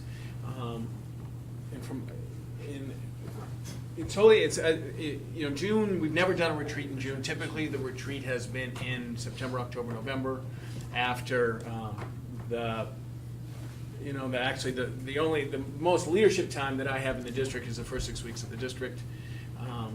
Certainly can absolutely put things together, but I want to make sure that everybody not only is in the availability, the physical availability, but mental availability and spirit availability, because it's it's pretty packed this time of year. We've got a lot of events in the next 2 weeks, graduation, cookouts. We've done a lot of work. We've met a few million times. So I'm open to looking at a different, Liz and I put this together when we, school get out on the 14th. It's the first time ever we've had like a day we could go in the 20th, but maybe this would serve its purpose after, in September, October. Whatever you want, and whatever you want the retreat, it's important. It's a school board retreat. My job is facilitate, provide the information that you want. More often than not, it has been a superintendent's view of the strengths, weaknesses, opportunities, and threats. So that's been the typical structure of the SWOT. Liz and I have had some discussions that there's certain movements through the district that have been going on for a long time. The board goals, the magnificent instruction, and the mission of care that certainly I could provide a primer and some background to the journey that we've been on, if that is of interest. Fundamentally, I think we had a discussion when Aviva was new to the board, stuff about the purpose of school, and really just trying to see where the board was at on the purpose of school. A couple of other topics, graduation requirements and special education. Becky is absolutely willing to provide a primer on special education. If that is of interest, and it doesn't have to be done in June, it can be done anytime. Psych intermediate. Meg did it a few years ago, if you remember, and didn't focus on special education and put together a lot. Becky's willing to do it. So from my standpoint, I want to make sure that the retreat is at a time and place where it can be a relaxed, open discussion, not a rush crowded. If we're not in the spirit of it, I'd rather have it be a quality experience. I don't know if that makes sense. Yeah, and I'm it's up happy to you. to hear what other board members feel too, but Steve and I spoke about this the end of last week, and frankly and honestly, I'm feeling hammered right now between now and the end of June, between graduation and Steve's review and things like that in terms of work that has to be done. And I think that, if my vote were tossed into the conversation, I would prefer to wait and have it when things quiet down a little bit, so we can really spend some time to talk about a lot of the things that I think we want to talk about. Again, I'm happy to do it on the 20th. Everybody's got it carved out in their calendar. We are having a little bit of difficulty finding a location to have it on the 20th because of availability of various places. So that'd be something that we would need to resolve. But happy to hear what other board members' sort of wishes are for the retreat, and then get into what we want to maybe continue to keep on in our parking lot of ideas for topics of conversation that time. Where is everybody in terms of what their feeling is as far as the date of the retreat? The 20th, or maybe sometime a little bit later.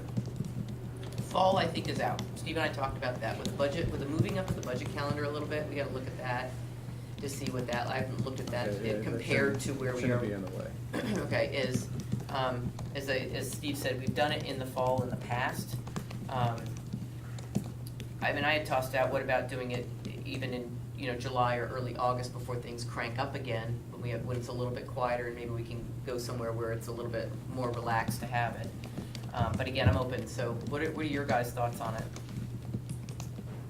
So my general, I have the date blocked, and we want to make it a quality experience. So if the leadership is feeling not set for it, I would rather have an experience for all of us where everybody's feeling set rather than not. So what I'm hearing is We would have a little- regular meeting anyway on the 20th.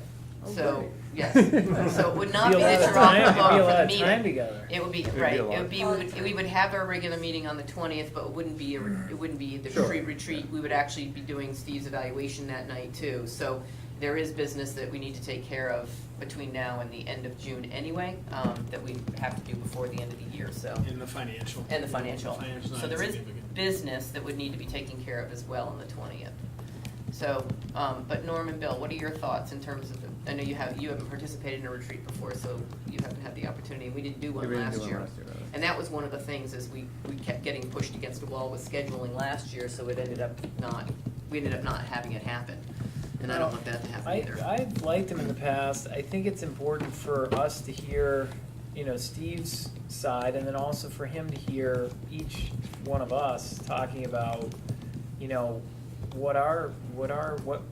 what's meaningful for us, what's meaningful for us during this course of the year, so he can sort of, extrapolate that side of it too, in sort of an open setting that's Mhm. not, that every word isn't, scrutinized, whatever. So I found it helpful. I agree that, You know, I could probably make it work in June, but if it's, I agree with Jim, if we're not really engaged in, we wanna have a great experience, and maybe if we, circle the wagons around, maybe something in August, maybe, you know, where it's kinda quiet, and, you know, no sports are going on, per se, Yeah. so, I'd be for it, you know? August meetings for us, early August meetings for us typically are the remainder of hiring. Right, for first week in August, someone's gonna be gone. Mm-hmm. Me. Right, me too. Second and third Me week, too. someone else is gone. Yeah. It's me. What about, what about after like the second meeting in July? I mean, I know that, I mean, that, Yeah, I don't wanna make you guys. We go can when bring you're out. calendars and see what happens. Yeah, but are you guys in agreement that pushing it off from June I- 20th is I gonna be definitely- okay with everybody, that they're, I'd rather you guys Comfortable with feel that? comfortable and make it a good setting for everybody. That's Would you, if Your we're having it in opinion on 2 me, I weeks, don't would it, care. would it be No. valuable to be the SWAT, or would you want care, would you want magnificence, would you want board goals? What would you want from me as your I- superintendent? I like what he said. I like how you can. Me? Yeah, Oh, you can be an okay. open setting, an open setting where you can just be frank.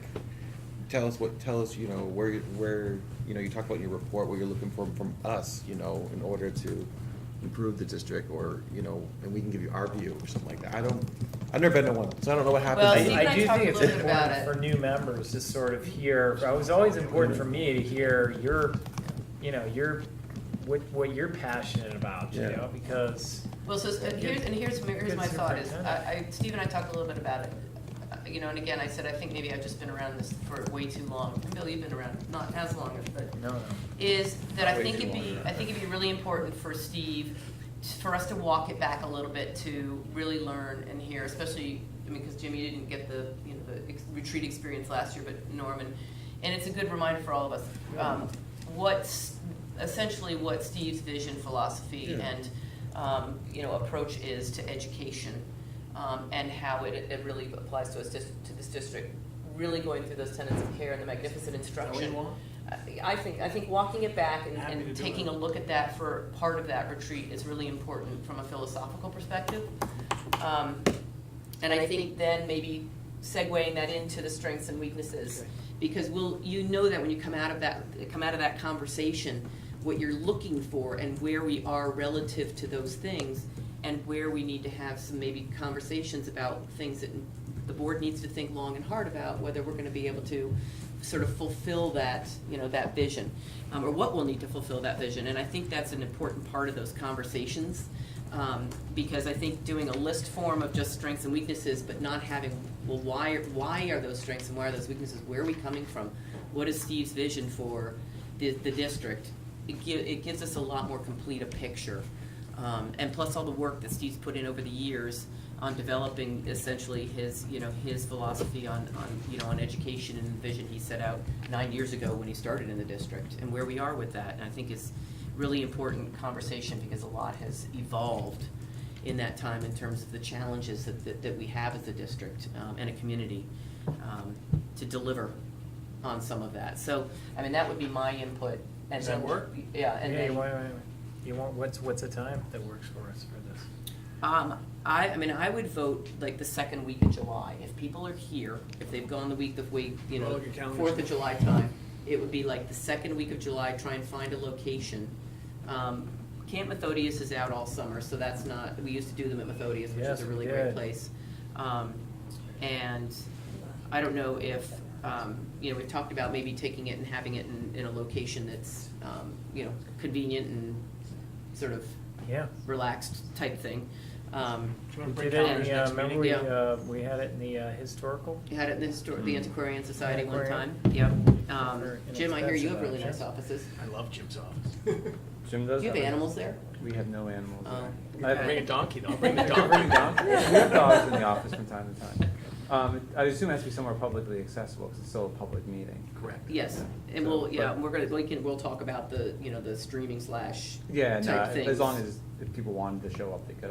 We have Right. done it in Concord, we did it at Kaplan's office, and people did Several come. years ago, yeah. But- I mean, Kind of been if all we wanted to do over it at town. our office, I'm sure we can find a date that would be Okay. available. So and I'll check with Matt too, and see what his schedule is. But if everybody's available that second-ish week of July, What's like time? What's of have you day? thinking? Yeah. well, given the fact that there are no school events going on, it makes it a little bit easier, I think, again, in terms of Steve, your schedule, and Donna's, and I know in the past, we've had some leadership team there as well, Bill's schedule. Week of the 15th, is that what you're talking? Week of the, or the before that? The week before that was my first thought. Week of the 8th? The week after the 4th. I was like Friday the 12th. during Friday the day. 12th? In the, like, in the late afternoon, you know, like a I'm just looking at my 3 to calendar, I get 6, nothing or on it. 3 to 7, or 2, something like that, or 4 to 7. We usually do like 3 hours, don't we? 3 to 4. Yeah, 3 hours with food, With dinner. snackies. We do just do some snacks. There's only 2 snacks, right? Mhm. Have some snacks here just to get everybody. Good. So we'll look at. All right, let's do that, and we'll talk Look about at the 12th. Yeah, I location. think that's a good deal. Okay, and I'll talk with Matt too, make sure he's gonna be in town. Thank you guys so much, I appreciate that. I think the feeling of overwhelm is pretty high right now. And continually think about, I want to make sure you get what you need, and if it's, That'll give us another meeting to nail it down too, on the 20th. We'll Yes. put that on. Okay, great, thank you, and thank you guys for your consideration on that. everybody okay? Yeah. I think we're up into policy. Yes, so there, So we have a 4th reading for IMAH. This is daily physical activity, and it's up on the board. We met on this week, last week, and so Jim, I went to the tape, You and tried to make sense of what I was saying. did. Yeah, I could go appreciate forward that. and backwards. So, institute a tracking and evaluation method to determine if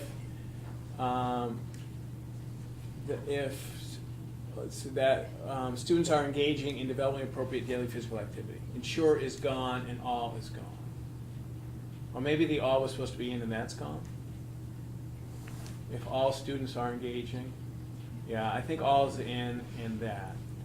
So, Jim, does that work? Institute a tracking and evaluation method to determine if all students are engaging in developing appropriate daily physical activity?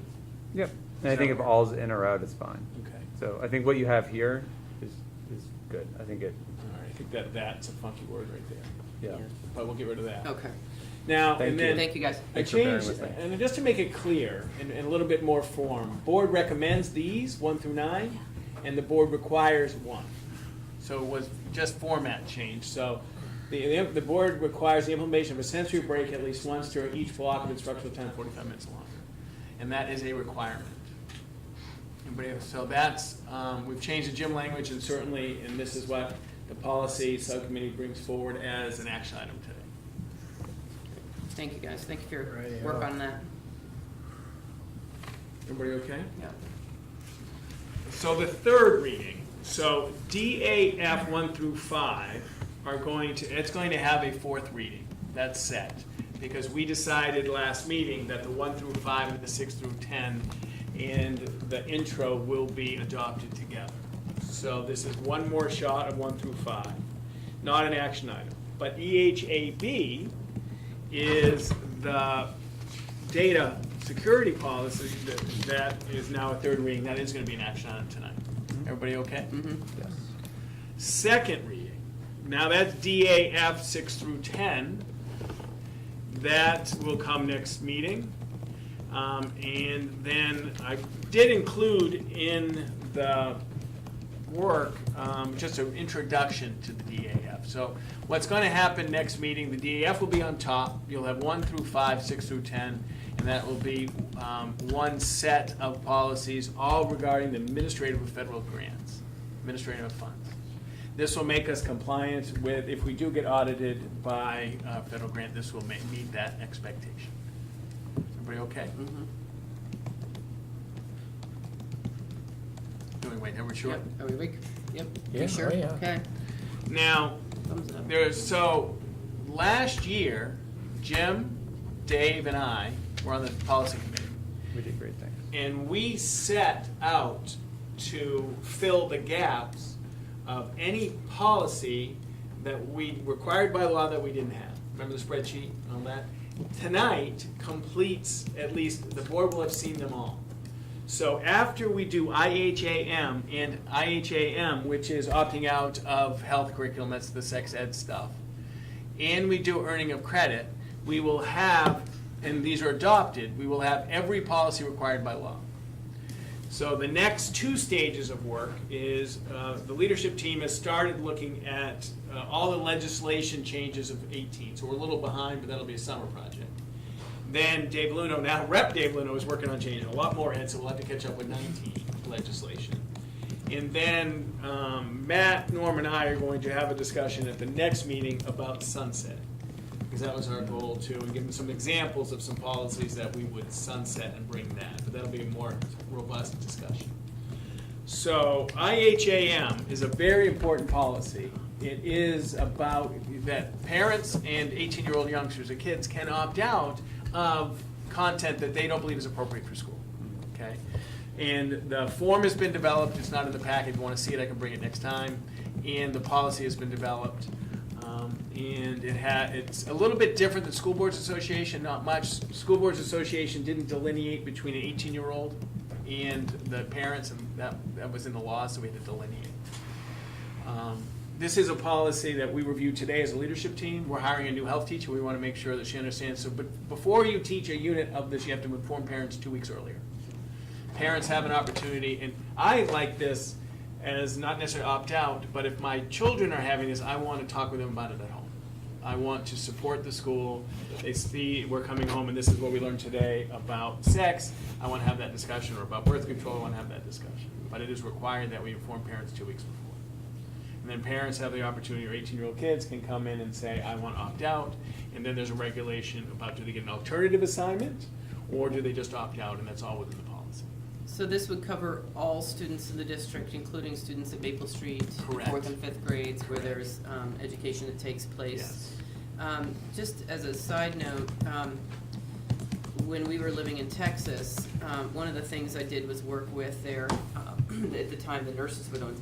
And what we did is, because they had the opportunity to opt out as well, is we organized at the time, a daytime opportunity for parents to come in and see the film that was going to be shown to the kids in advance, which I found really was helpful to be able to have those conversations with my kids. So instead of a student opting out because there's, maybe some discomfort on the part of the parents that their student is not ready, or they want to have those conversations, it allows the parent to be able to see what's being communicated to the kids. In this case, it was film. And in a lot of cases, I think that took us some of the anxiety away, and they may choose not to opt out as a result. So I think a little bit of it's an unknown, and the fact that our parents don't always know what's being shown. My mother was in this field, and she would call me and say, you've got to see those films before your children see them. You will not believe what is quote-unquote appropriate. And so for me, it was education, because I understood what it was they were trying to communicate. But I wondered if we can work with our school, especially in Maple Street, work with our school nurses and Amy to be able to provide that as a part of that 2-week opt-out, before you turn this in. Parents have. Here's notification, but take we're them also home. going to give you an opportunity to see the film if you would like to see it. Come in at 9 o'clock on Thursday morning. Parents have come in and taken it home to watch. Yep, yeah. So anyway, I think that's a great opportunity to communicate to our parents at the same time as the opt-out piece. I think that's a great idea, and I'm just wondering if a parent chose to opt out, would it ever be denied? I mean, would the district ever deny parents? I don't think we can. Not as long as the form says for religious reasons, but. Yeah, I guess I'm just wondering, so I'm just looking at that piece, and I'm just in the procedure and form, in some ways, why do we care what the reason is? Like, Yeah, I think if that's they want to statute. opt out, they should just opt out. I agree. I'm not sure we need to question it, and so I was just looking at the. Yeah, it's The good. opt-out procedure and form. And Yeah, just say if they want to opt out, Mhm. rather than citing a reason. Like, again, if we're not going to deny if someone asks for it, it just seems awkward. It seems odd to they have to choose one. They can just opt out, and that's The fine. form doesn't ask, the form doesn't request a reason, does it? I'll have to check to see if the statute says you can only opt out for religious reasons, like it is for vaccination, but I don't know that right now. Yeah, because it says here religious reasons, religious objections, or personal values, and I would just Those are broad strike enough. those and just say health or sex education instruction are allowed to have the child opt out. And Period. You got Because it. they don't. Yeah, I To me, think they don't need to There explain. could be 1,000 other reasons too. Works for me. So anyway, No, I agree. if it's not Mhm. outlined in statute, we have to have it. it seems. Perfect instruction, like in the second reading. That's the form, not the policy, right? Yep, this is the policy. This is the it's in- policy, Mhm, and that- I this don't know what the paragraph form right here. has. Form would probably just Yeah. adopt it from. Yeah. No, thank you. I think that's great. No, I think that's a great point. So we'll bring that back, second reading. I'll have Matt Okay. and Norm look at that. Thank you. Thank you. Everybody okay? Mm-hmm. So, the next one, and this is, I'm going to show a little bit up here. It's a small policy, but not insignificant. So, and this can be, at some point, if you'd like a whole suite of stuff. So, this one was purposely left to last because this is actually, it can be an impactful policy. So sometimes, well, some of this stuff, as a leadership team and as your superintendent, I've actually looked at policy as a way to instill our district goal of best practice. For example, the daily physical activity that we started with this, if you look at the School Boards Association or other school districts, it is just simply you can request, strongly suggest, which doesn't change action. So we've, on the board tonight, is require a sensory break. That is a substantive change through policy. So earning of credit. So we have to have this policy. So mastery is defined as showing evidence of attainment of required content, understanding some skills of a particular course, assessment of student achievement. Mastery is the responsibility of the building principal designee. Credit will be awarded by demonstration of mastery of the required course competencies. Additionally, credit can be awarded if a student is able to demonstrate mastery and compliance with the district specified curriculum and assessment standards. That's not offensive, it's not going to bother anybody, that's not going to have anybody in the district rise up and say, Steve, what are you doing? You're a wackadoodle. So that is what I'm offering tonight as a first reading. But when I talk to Norm and Matt, what we're trying to do with curriculum, what we're trying to do with Rubicon, what we're trying to do in our insured learning is take a look at a fundamental shift. And what we've come to as a group, including the leadership team and some teachers, is this notion, and spent a lot of time, what does it mean to be competent? And what is a competency? Those are critical questions in schools right now. And where we are at is the traditional, what most schools right now is, it's content, skills, and understandings. Do you know some people, and I've fought with teachers, in order to get a credit in U.S. history, you got to know who the president is. Is that really the most, I mean, we can find that out in 10 seconds. So, or this is what the understanding is, and this is what the skill is. And I do believe it is necessary to know that, but I don't think that shows competency. What we think shows competency is sufficient for necessary and sufficient is knowing skills, content, understandings, but having the ability to apply it. That's the promised land. That's the silver bullet. When students can take skills, content, understandings, and apply it. And the way you measure application and the way you assess that is through a performance assessment. So mastery is not skills, content, understanding. That's not sufficient. Mastery is content, skills, and understandings used in an application. And so where we want to go aspirationally is this policy. Mastery is now defined as the ability to apply the required content, skills, and understandings of a particular course. And I can't do this today. I can't make this policy today. Assessment of student achievement mastery is the responsibility of blah, blah, blah, blah, blah. Credit will be awarded upon demonstration of mastery of the required course competence. Mastery is demonstrated by the ability to apply the required contents in a performance assessment. That is a seismic shift in our schools. Because right now we are testing, do you know who the president is, do you have an understanding of the president is, and do you have the skill? But we want them to use that and write a persuasive letter to the Nature Conservancy saying, purchase this. Or we want them to write, what we did years ago is that our French students wrote all the language translations at our restaurants. Because that was a performance. They actually applied their learning for real life piece. That's where we want to go. But we are not ready, and you can thank the Director of Curriculum Development for taking the superintendent off the cliff and say, you better be ready before you do this stuff, Steve. That's the wisdom of my Yoda over there, sitting over there. So, but I show this to you because this is where we want to go. But before we do this, we have to get our curriculum in place, right? And that's where we're spending the years. And then the next place is where we take a look at how do we assess their knowledge of the curriculum, and it's through a performance. And ultimately, and we did this years ago when I was building principal, the ultimate performance task is in fact a senior project, where they can demonstrate the insured aids, they can demonstrate all these skills, the ultimate performance that they can do a project which summarizes all that. And so I put this out there, it's an aspiration. Right now, we're spending so much time in developing curriculum that we can't stop the presses and do 4 days next year of supporting professional development on teachers developing performance assessments.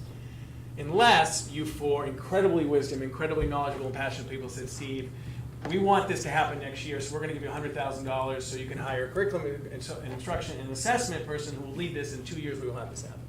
And I know that's not realistic. But that's what the impact of that position would be. If we had that position, the curriculum would be done. If we had that position, we could say in 2 years we would fundamentally change our education because we would develop performance assessments and kids would be having much more experiential in their learning as opposed to what we're doing now. But I can't say what we're doing now is broken. It's just not yet where we want it to be. So we are offering this policy, earning of credit, which meets our standard and it finishes and is abided by state law. But I hope in the not too distant future we can change this to this policy and reinforce this notion of mastery through performance assessment by the ability of kids to apply what they're learning K-12. Cool. I think it's cool. I guess my question, I'm thinking back to your comment you just made about the $100,000 in the budget and you can push this forward for 2 years. So I guess to get there, and you threw that off the top of your head, I'm sure, but what is the budgetary? I mean, there is a budgetary cost to get into aspirational versus where we are today. So, I mean, you don't, I'm not looking for an answer now, but I think to consider it would be really helpful for all of us to know, like, we wanted to get there. It's probably more than $100,000. Right, I can't appreciate you more for picking up on that and having this discussion. It is one of my colleagues that I respect in my business said the whole world changed when we hired one person at this school district who worked full-time to improve curriculum, assessment, and instruction. Right now, we have no one full-time in the Hopkinton School District working on that. His whole world changed and their whole district changed because no one works 35 hours. No one in this table works 35 hours. That's why we can pay for 37 and a half. A full-time person in this business is 60 to 70 hours a week. Dedicated. I know, I would do that job. I would give up the superintendency and I would absolutely do the job to work 70 hours a week on curriculum instruction assessment in the district to make all this aspiration come true. You can hire someone else to do it. But that would help a lot. One position, full-time, working on full-time curriculum assessment instruction would be a nice salvo in this. But I doubt very much you will see in the superintendent's budget with the realization of the bond and others that it's an extra thing. Have you ever put it in the budget and been cut? Yeah. Quite a few times. Yeah. And It's been a couple of years since we put a full-time position. But to be transparent, because I'm relentlessly hopeful, there is, right now, we had $24,000 in curriculum development funds, another 10. We have about $40,000 in curriculum development funds, so you're probably talking about $60,000 more if you can't all the rest. You know what I mean? Just dump what we have right now and put all the eggs in this basket. You're talking about $60,000. Problem is, you really don't want the curriculum director to sit by himself and go with the curriculum. Sure. You really want him working with paying teachers in the summer, or her. That was not, I don't want to. So Steve, I'm quite happy with what I have to do. can you get, in time, can you build out the policy you want without the curriculum director? Well, that's a good question. I'll know in a year. I will be less hopeful. Well, I'm always relentlessly hopeful. I really believe in this stuff. As Matt and Bill talked about with Tara, I want to. If a year from now, this will be our third or fourth update in a row, it better be pretty complete. If we can get to next May that almost everything is there, that we're out in the community, then I think we'll be ready to move to the assessment piece, and that'll take a couple more years. If a year from now that Bill's work got caught up in the social emotional, he got up in budget, he got up in Becky's, trying to do this, and Matt's trying to do this, and we slow the train down, then it'll be harder. But I believe that a year from now, with the resources of the boards and the leadership that they've applied to it, that we can get almost to where we want to get to next year. And if we get the visible curriculum, we can start assessment. But I can't go into visible curriculum and application and performance assessment until we have visible curriculum. Can't do it. But it's long-winded. I know it's late and the Bruins are coming, but I appreciate I appreciate your sojourn down that. So tonight is the first reading of not the aspirational, but of the implementable. That sound right? Yes, thank you. Is that our last? That's our last policy. right? Can I answer a question from a previous policy question? There's two policies that are required for the sex ed conversation. The actual policy that's required for sex ed specifically only requires you have a policy for religious objections. But there's a complete other policy that you have to have as a school board that talks about objectionable material in general. We have that. For lots, Okay. whatever the reason Other is. stuff. So there's two separate policies, but they kind of cover both. Right, and we have the objectionable material one. We just didn't have the sex ed one. Because So the you public could, does you have could make that broader and you could allow other kinds of objections, but specifically, that's the only required policy. Thank you. Everybody okay? So those are, that's for, the only action on policy tonight This is is the one. data. That's it, right? No, No, last week. Oh, and physical daily physical activity, ding, ding, ding, ding. Two policies tonight, everybody okay? You guys are all set with those two? Oh, yeah. Okay, Let's get physical. excellent. So, Jim, you're up. Building committee update, selection of project management approach. This is document 14C in your packets, and I can pop it up. There it is. There it is. So we had a great building committee meeting on Monday, and thanks to Jay Burgess for inviting Ken Rubenstein, who lives here in town, who is he's an attorney at Pretty Flaherty, and he is a construction attorney.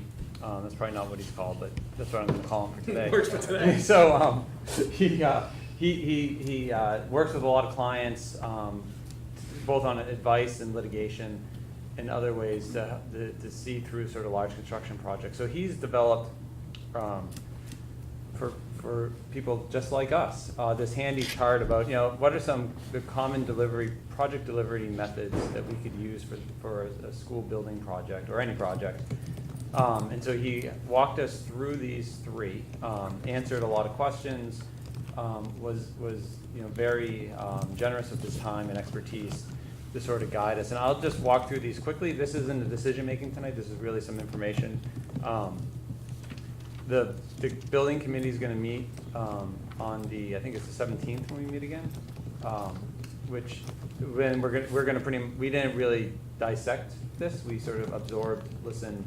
And so on the 17th, we're going to meet again, kind of go through this, and our goal would be to make a recommendation that would then come to this board, probably on the building committee's preferred delivery method, as well as some additional steps we may need to take, and we can look for some board buy-in or some approval for us to move forward with a plan. So I'll just walk through these pretty quickly and then ask, there's so many building committee members here, ask anybody who wants to jump in and add their 2 cents or correct what I said that was incorrect. So starting on the right, the design build is really pretty much you or us being the owner would hire one firm, and that firm would do both the designing, the architectural designing, as well as be the builder or the construction manager. So the advantages of this type of relationship is you have one vendor who's going to do all your services for you. And then the disadvantages of this, and this is what Ken said was probably his least favorite option for a project like ours, is that it works really well when you have sort of cookie cutter things. If you're doing a hotel, or if you're doing, you can use parking garage, I'm just thinking about that, where everything's pretty uniform. And so your design's pretty simple, and then you just hand it over to the builder and you just make it go pretty quick. So that's design build. The construction manager at risk, the middle one, is a bit more of a collaborative process, and this is one I'm most familiar with, having done in the past, where you hire an architectural firm to do your design, and as they're doing the design, you then hire your construction manager, and they collaborate. So the construction manager is in the process of the design, so they can add their 2 cents. The architect gets the experience of the manager on the ground, the construction crew on the ground, and they can sort of feed off of each other. And then the construction manager hires your subcontractors and suppliers. And then there's normally in these relationships, there's a guaranteed maximum price. So you do that with the construction manager. They'll give you what it ultimately could cost, won't cost any more than that. And then you work within that to find savings. And there's a lot of different ways that you can structure a deal with the construction management firm to find those savings and to incentivize those.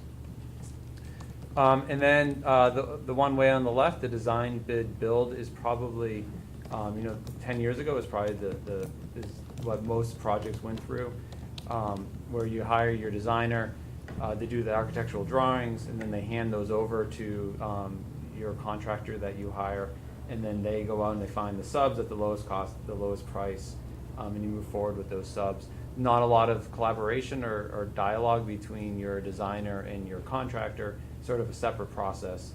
But in the past, this was very popular because you get the most cost savings. You can kind of get those to be your most cost saving enterprise, as your contractor is really just doing the contracting and working with the subcontractors. So there's a lot more sort of baked into each of those that was presented.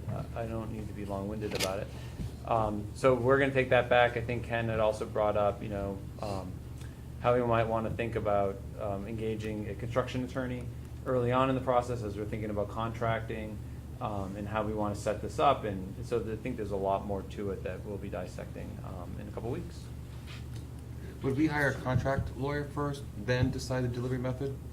I think that's probably something we're going to want to talk Okay. about, and then All right. I think recommend back up to So the we board sort of sort of a kind of a plan moving Yeah. forward and how we want to structure I think it. the only thing that came out of the meeting is that the sensitivity of time that we had.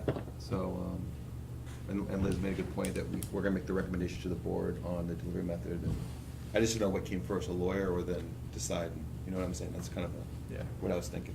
You have your next meeting when? I believe it's the 17th. 17th, so it's before our 20th board meeting. Yeah.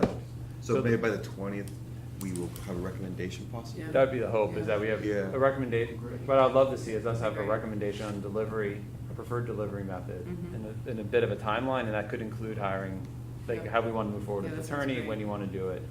I do think, what we heard, I think from Ken in the meeting, was that a construction schedule for next summer is probably very aggressive for us, ambitious for us to get there. I think what he was talking about, this is my interpretation, that's sort of the construction over at Harold Martin, that's the new classrooms. I mean, there's a lot more into what we are expected to do out of bond, like roofs and a whole bunch of other equipment that I can't see why we wouldn't move forward with next summer. It's just, I think the large construction, Ken was feeling that to get the design done, to get the subcontracting, to have that all lined up for the end of school might be a challenge. But he didn't dismiss it out of hand, but sort of setting the expectation of where we might be. So would we be, so I guess my only question is, so because this project has multiple aspects or elements of it, we wouldn't necessarily be wrapping everything under this contract? Everything is. Everything is, okay. Jay felt, we'll talk about it more, that you get most bang for the buck if you're comprehensive, Okay, including the roofs. including the whole ball of Including the wax. roofs, okay, so that's good to know. Does this allow, I'm just new to this, does this allow multiple contractors to be, multiple bids? Yes. I mean, I think that's a pushback that we get from the schools, that we just, it appears as though, we're only going one way for simplicity and time and what you said, but we gotta get multiple people on here. Yes. And I do think as we move forward, we're gonna come up with a process by which, we would do a competitive bid for the design. Just if we went for the middle one, I'll just pick that one out, the construction manager. You do a bid process to find your designer, and then you do a bid process to find a construction manager. I see. And then in that process, the construction manager would put out, the bids for the subcontractor work, but Yeah. you would be able to, choose vendor one or vendor two. And we would be able to choose that depending on the criteria we had set. Whereas in the first one, it's kind of the low cost bid. Yeah. So anyway, I think there's a lot of choices in how we Alright. sub it out and make those decisions. Thanks, Jim, for leading that effort. You guys did a great job. Good work. And we'll put you on the agenda at on the 20th meeting too, so we'll make sure that's on there. It's gonna be great. It will be. Jim, you're up next, quick budget Oh, committee man, update. so much Jim update. You got the fun, juicy committee assignments. All right, so there's a lot to report actually from the budget committee meeting. So we'll do the easy one first, which is this one. So I think I spoke last time that the budget committee was feeling a little bit strapped for time as we had the race down to public hearing for the town meeting and how those schedules sort of mesh together. So the budget committee asked Neil to come in, Neil Cass, the town administrator, to come in and just kind of lay out a schedule that maybe built in a little more flexibility in time. And I had also voiced the concern of moving, I mean, their first recommendation is maybe move all of our time back a couple weeks on our budget preparation, which we discussed, and I discussed with Steve, would be a challenge. I'm not sure the best solution.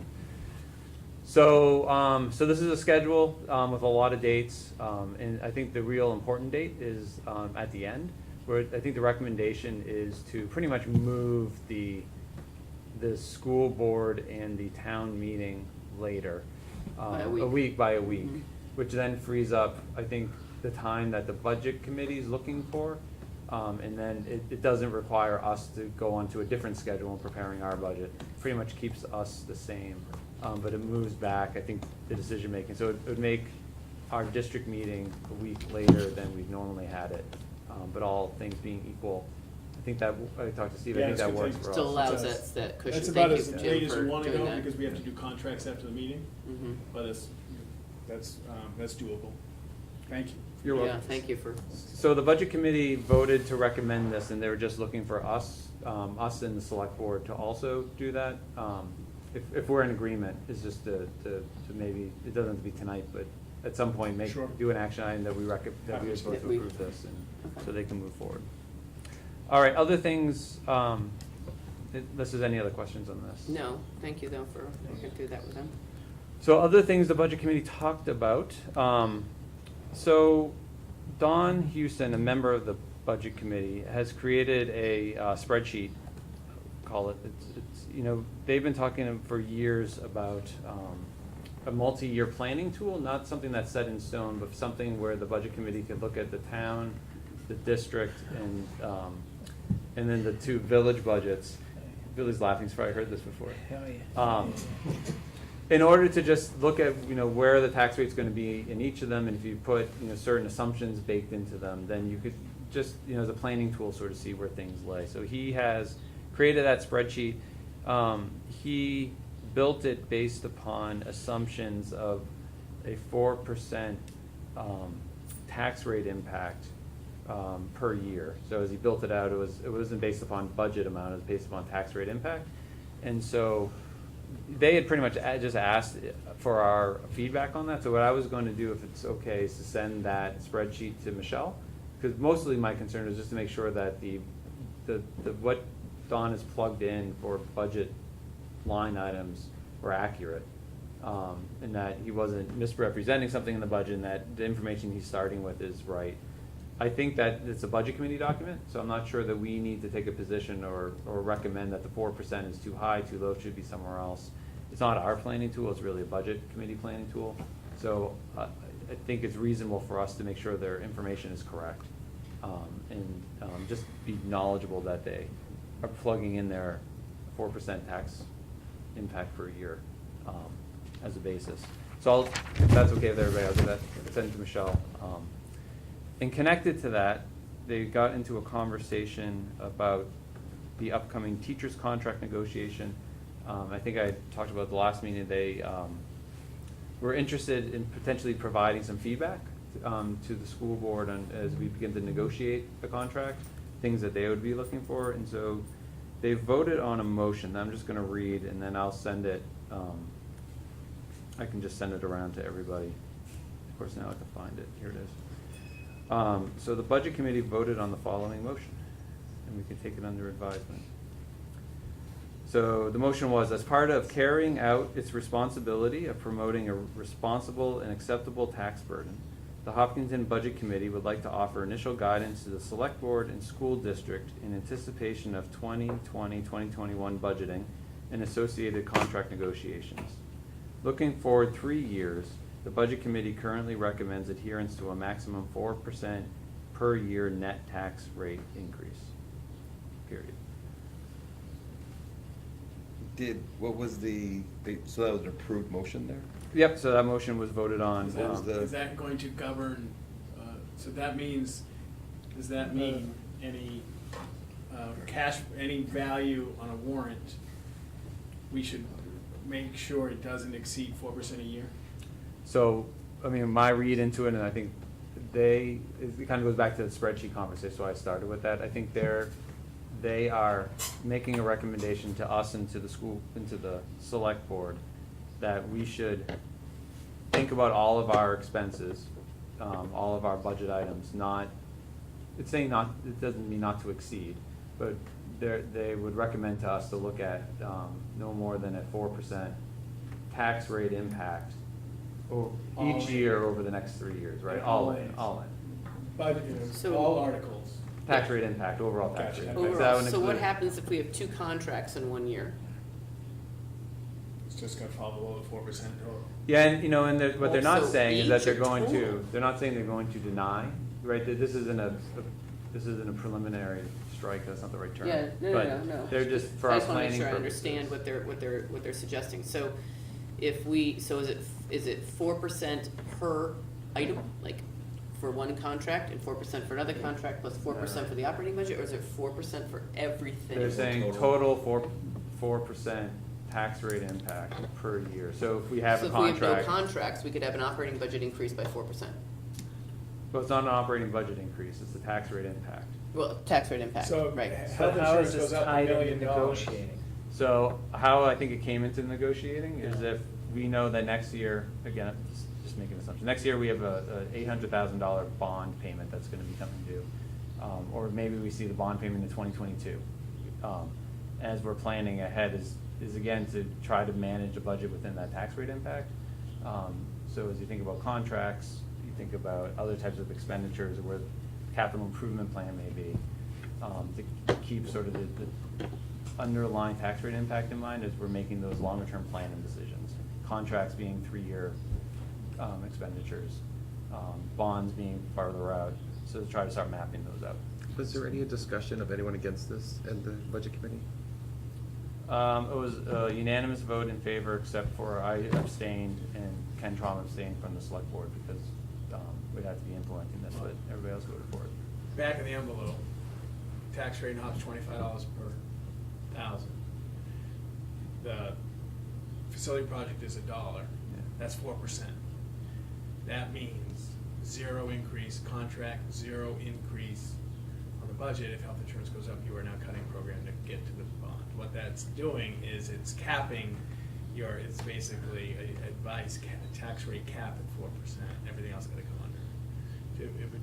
It's perfectly legitimate thing to discuss, but it would be an impactful decision on the district.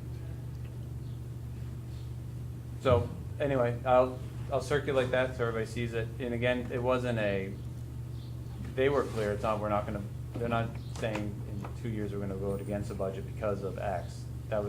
That's their recommendation to the governing bodies for where to think about our budget processes.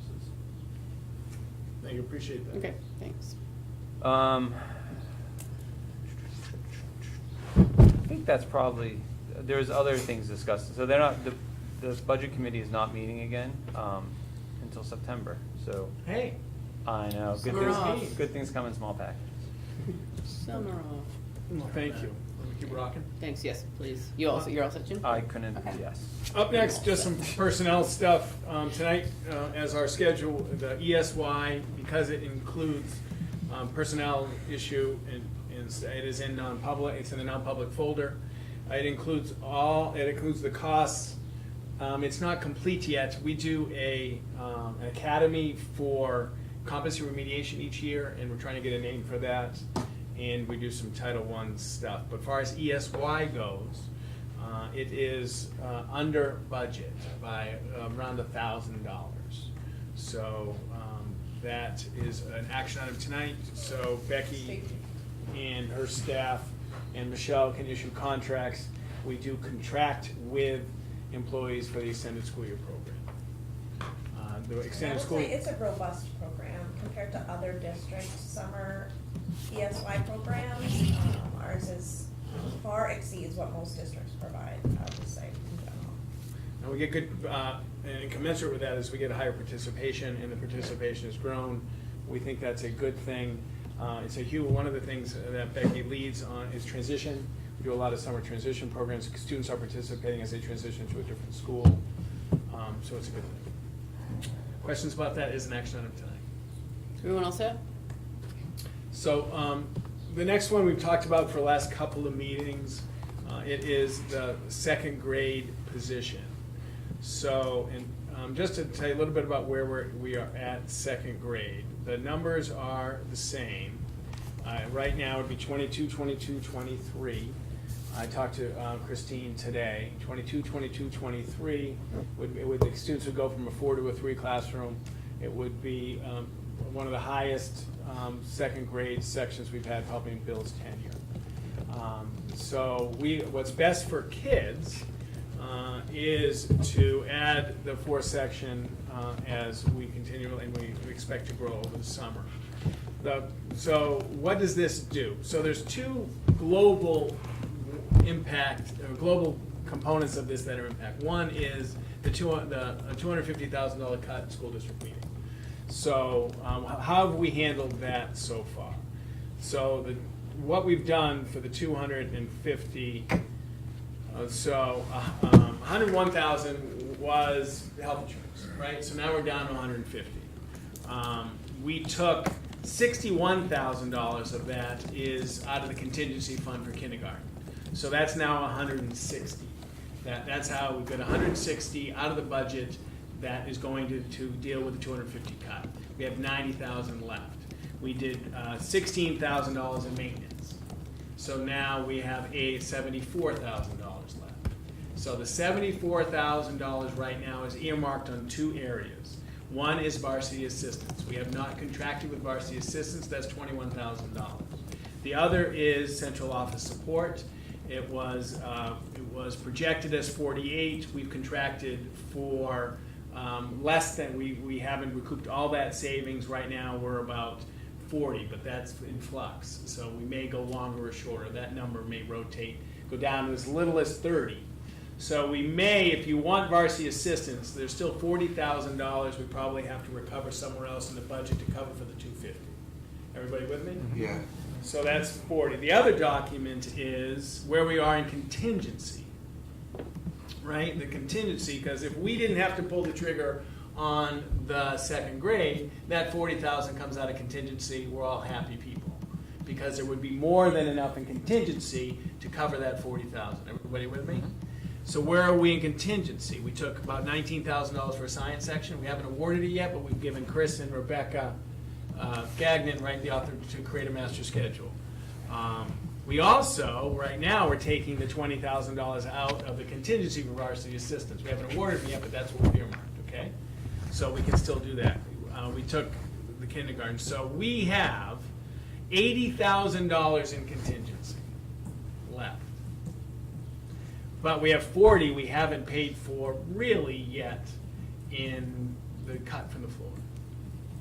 You don't now, if we cash out the 80 by tonight, which is my recommendation as second grade teacher, then we still got to worry about where we're going to find that 40. And that 40 could be varsity assistance down to 20, and we'll figure out from there. Now, we've hired so far 7 people this summer. Some were higher than we thought, some were lower than we thought, right? And we don't know all the healthcare choices yet, so we won't know until September 15th where we are, because by then all the healthcare and all the hiring should be done.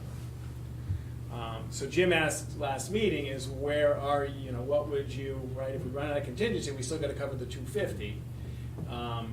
Some of that, one thing, it could be varsity assistance, and it could be raising higher the central office support. That's still influence. If you ask me what's more important, second grade or either of those 2 things, and so the entire leadership team agrees, second grade is more important than either of those 2 things. I am not saying to you tonight that it is an either or definitive answer. It is not. I'm just giving you a possible way to cover it in the budget.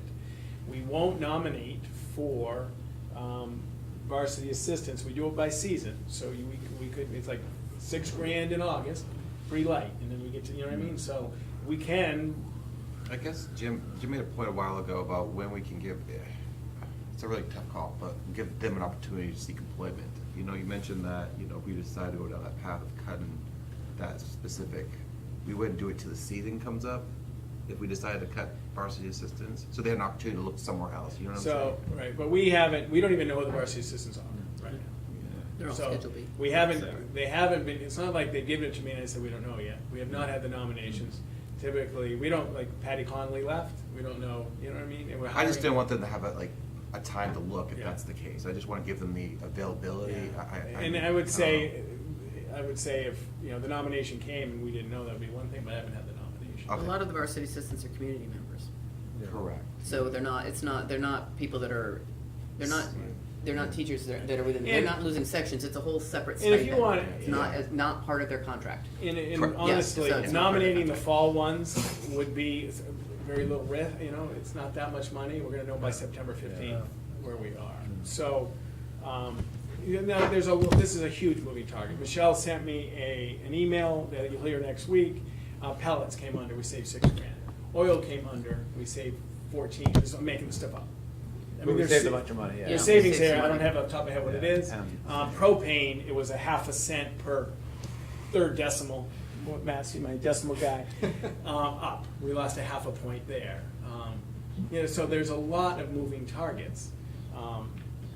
But today, for Bill to plan sections, to secure a quality teacher so they can start getting ready to move classrooms, because if Bill goes from 4 to 3, he's already talked about a significant moving of classrooms.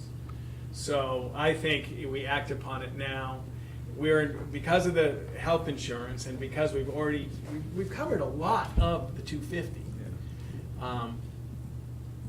You know, Michelle's job is to look me in the eyes and say, Steve, I'm the worst I've ever been in my life. That's her job. And she does it very well. She's supposed to rein in the superintendent. That's her job. My job is to say it's gonna be okay, we'll find it, because there's other opens too, but. This jumps a little ahead on update on staffing. So what is still open? Still right now? open is Becky interviewed a part-time school psych, we think we're okay there. Speech, I've already talked to the association about contracting with a covered employee, but again, because we're not sure we can get speech. We have a special education here, open, Maple Street School. School counselor at the high school. And school counselor at the high school, thank you, the one we just talked about tonight. We only spent about an hour on it tonight, but hey, what do I know? So, that's what's still open. Those, if those support our desired, a different experience along the trajectory, We're in good shape. we're in good shape. Okay, all right. But I think it's what's best for kids. The 22-23, September through January, it's gonna be awful tough for those littles. So that's the gig. I think I totally went off track, Is Mr. that right? Durant. It's because I made a crack at you earlier, you're getting back. So is everyone ready for that action item tonight, for the recommendation that Steve's making tonight?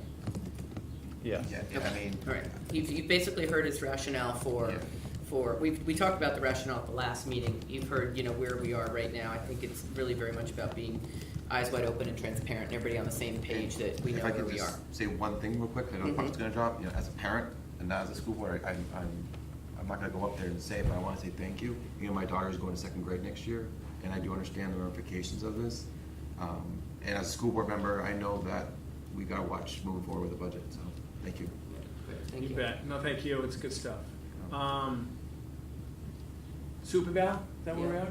Yep. So, I only offer this up to publicly, give you an opportunity to state to the public how you evaluate your superintendent. I think I put it in board notes. Typically, it's 360, union associations, direct reports, that includes Don and the leadership team, and union leadership, and a self-eval, which I did put the self-eval in your non-public folder if you want to take it. If there's anything else you need from me to support the evaluation, I am always open. So Matt and I will be doing the 360s in the next week. I've contacted everybody, asking them for whether or not they wish to participate or not. And so then Matt and I will be doing the 360s in the next week, or maybe a little more than that because of graduation and people's times. And then by the 20th, I'll have a draft of the evaluation, and we'll, in non-public, we'll talk about sort of the result, the feedback we got from the 360s. And Steve, the biggest task we have as a board is deciding compensation by the end of the year, so that Michelle can encumber the right amount for the end of the school year. So we'll make sure we get through that, and then I'll go back and finalize the draft of the evaluation. We'll get all the pieces signed and things like that. So we'll have some work to do in non-public and on the 20th. And I have some recommendations for compensation for the direct reports to me as well. Okay. And I'll put that, we'll have that ready for the 20th to make sure that gets done. Okay, great. Already did the update to staffing. Mm-hmm. And we have a resignation, as I alluded to. Kendra Stevens is resigning, very heartfelt. She wrote a heartfelt letter to the staff about the skills that she's learned here, taking to her next venture, which is in the education genre. So she will be missed, but we wish her well. And we already did the staffing. Very quickly, budget transfers. The budget transfers this time of year aren't a bad thing, because this is actually what happens. So the first one is changes of personnel costs. So this is what we're going through right now, right? We hired some people low, hired some people high. Michelle works it out and takes some from others and transfers it so it's in the right line if they're in a different function. So you can see principal support if we don't use all that stuff. So this is an example, and we do need Liz's signature. Same thing, if you remember last summer, the Hopkinton School Board authorized $11,000 unbudgeted for an architectural study, and if you look at the transfer, it came from health insurance somewhere, didn't it? I don't have it. Yes, it came from, we saved, when we hired grade 3, was significantly less than what we budgeted, so we moved that to actually pay single transfer for the about $11,000 for the architectural, because of, 11 grade 3 came in. That's how it works. That makes sense? Mm-hmm. So those are action items tonight. Great. Everybody all set with those? Mr. Stone is here, but I'll quickly introduce. If you have any questions, he is the most knowledgeable to answer the question. So tonight we are doing the acceptance of technology bid. He sped this up and worked really hard, so we wouldn't have to do it for free, Matt. But thank you for doing it early. I appreciate it. This is about $48,000 from Wally Associates. I think I wrote in board notes. This is Chromebooks, teacher laptops is the majority. Matt is continuing to look for the best tool for the right task, which is one of the things I love, how he thinks about that. And he thinks that he's provided teacher laptops with a pretty good tool for them to use in multiple ways. So I get to speak for him, even though he's 2 feet away. Excellent. Yeah, I think you covered. Was there any questions? So that is an action item tonight. Everyone all set there? Bid process, it was the lowest bid, right, well, the best value bid for what the options you want. Yes. Yeah, this was the lowest bid, and we have done a fair bit of business with this vendor before, and we've had very good experiences. Cool. The last piece, this is not the most glamorous, not the most fun, but if you caught the memo, and Michelle, I don't know if she'll watch the tape, Michelle did a wonderful job preparing the superintendent, making sure he was knowledgeable. I don't know if that's supposed to be 2009 or 2010, but anyway. The reimbursement, you can't make money on food service. So you can't get reimbursed for more than you charge. Otherwise, we're making profit. So you always have to charge, you have to raise the process to be, the price to be less than reimbursement. You with me? Sure. Yeah. So when they raise reimbursement, we have to raise price. That's how it works. So we are raising milk at the elementary a dime. Preschool raising it a nickel. No, a dime. It used to be a nickel. It's not a bad gig for milk. Breakfast, we're at the elementary schools raising 15 cents, reduces 30 cents. Adults, we're increasing by 15 cents. Secondary, we are doing just about the same thing. And lunch, however, we are raising a quarter, new price $3, reduced price we're raising to 40 cents. The adult, we are increasing by 25 cents. This is mandated because of the school lunch program. And we do it every couple. We haven't raised prices outside of the reimbursement rate for years.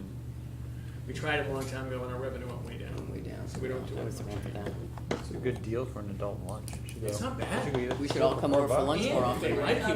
They give you. They give you a little bit more? Yeah. Especially spaghetti. Ooh.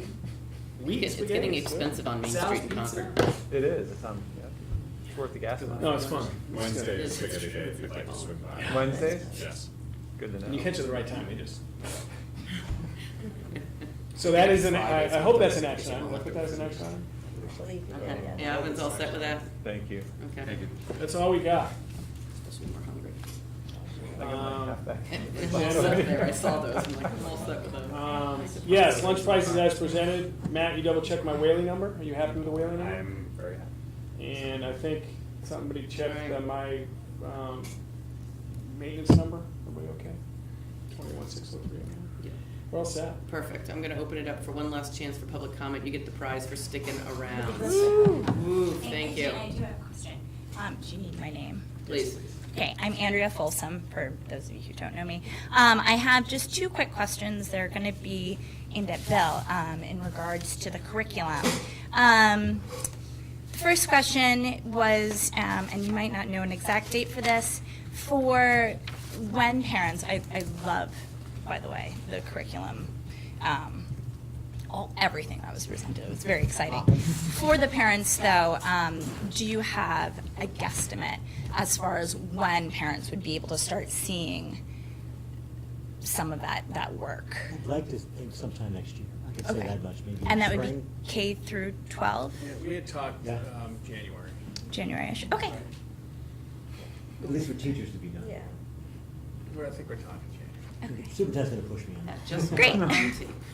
Excellent. And then just kind of a broader question in regards to curriculum, and it was kind of touched on. Do we follow Common Core standards? Is that mandated? It's not mandated. It is not mandated, but For the we- most part, I think we do. Okay. We look a lot at what New Hampshire presents. Okay. Too.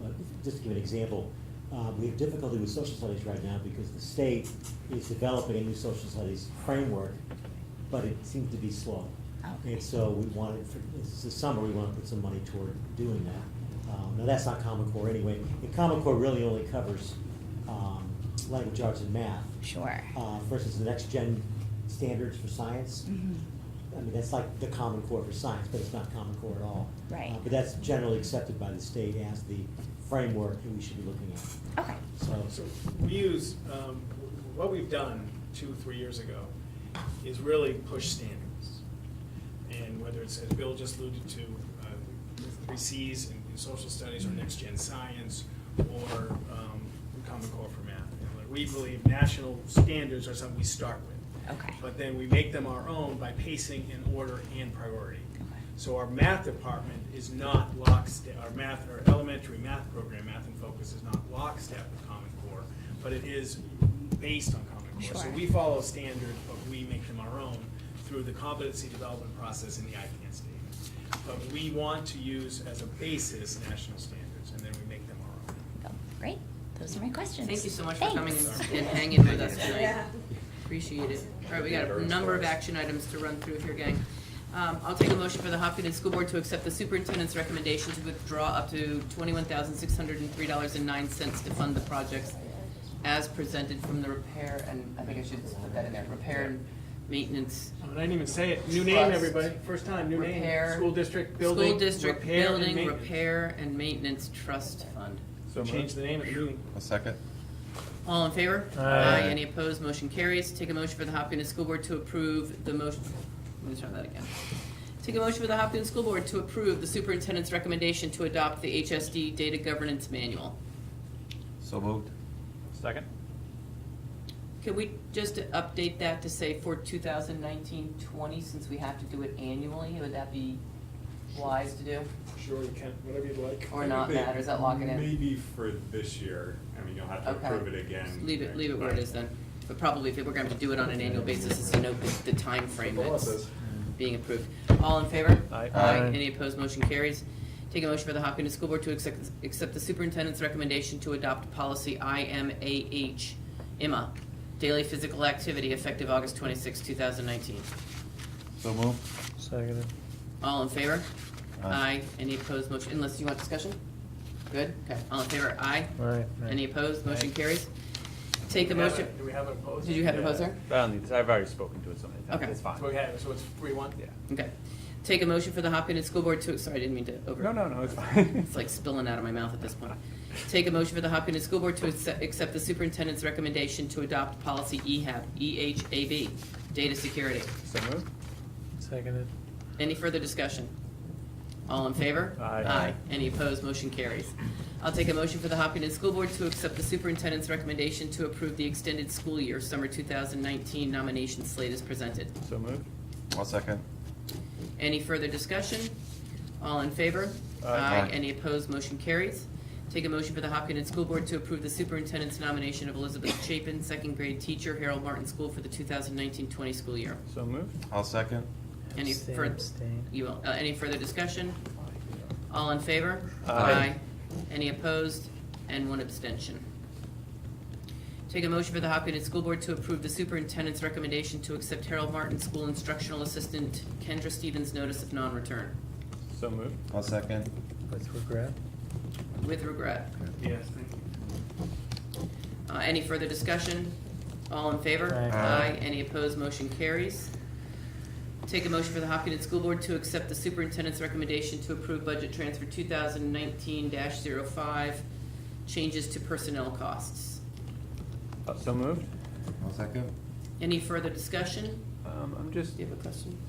well, it's not so much a question, is, so these, I just want to make sure the documents that we have here, those will be on the, go to the site so people can see what the transfers amount to. They get attached to the meeting minute, don't they get attached to the meeting stuff? But I'll put them in the supplement, the document supporting doc. That'd be great. Happy to. Great, Perfect. thank you. Usually takes me a couple of days, but we can. That's fine, as long as they're easily found, so I think we'll probably get a question on it. All in favor? Aye. Any opposed? Motion carries.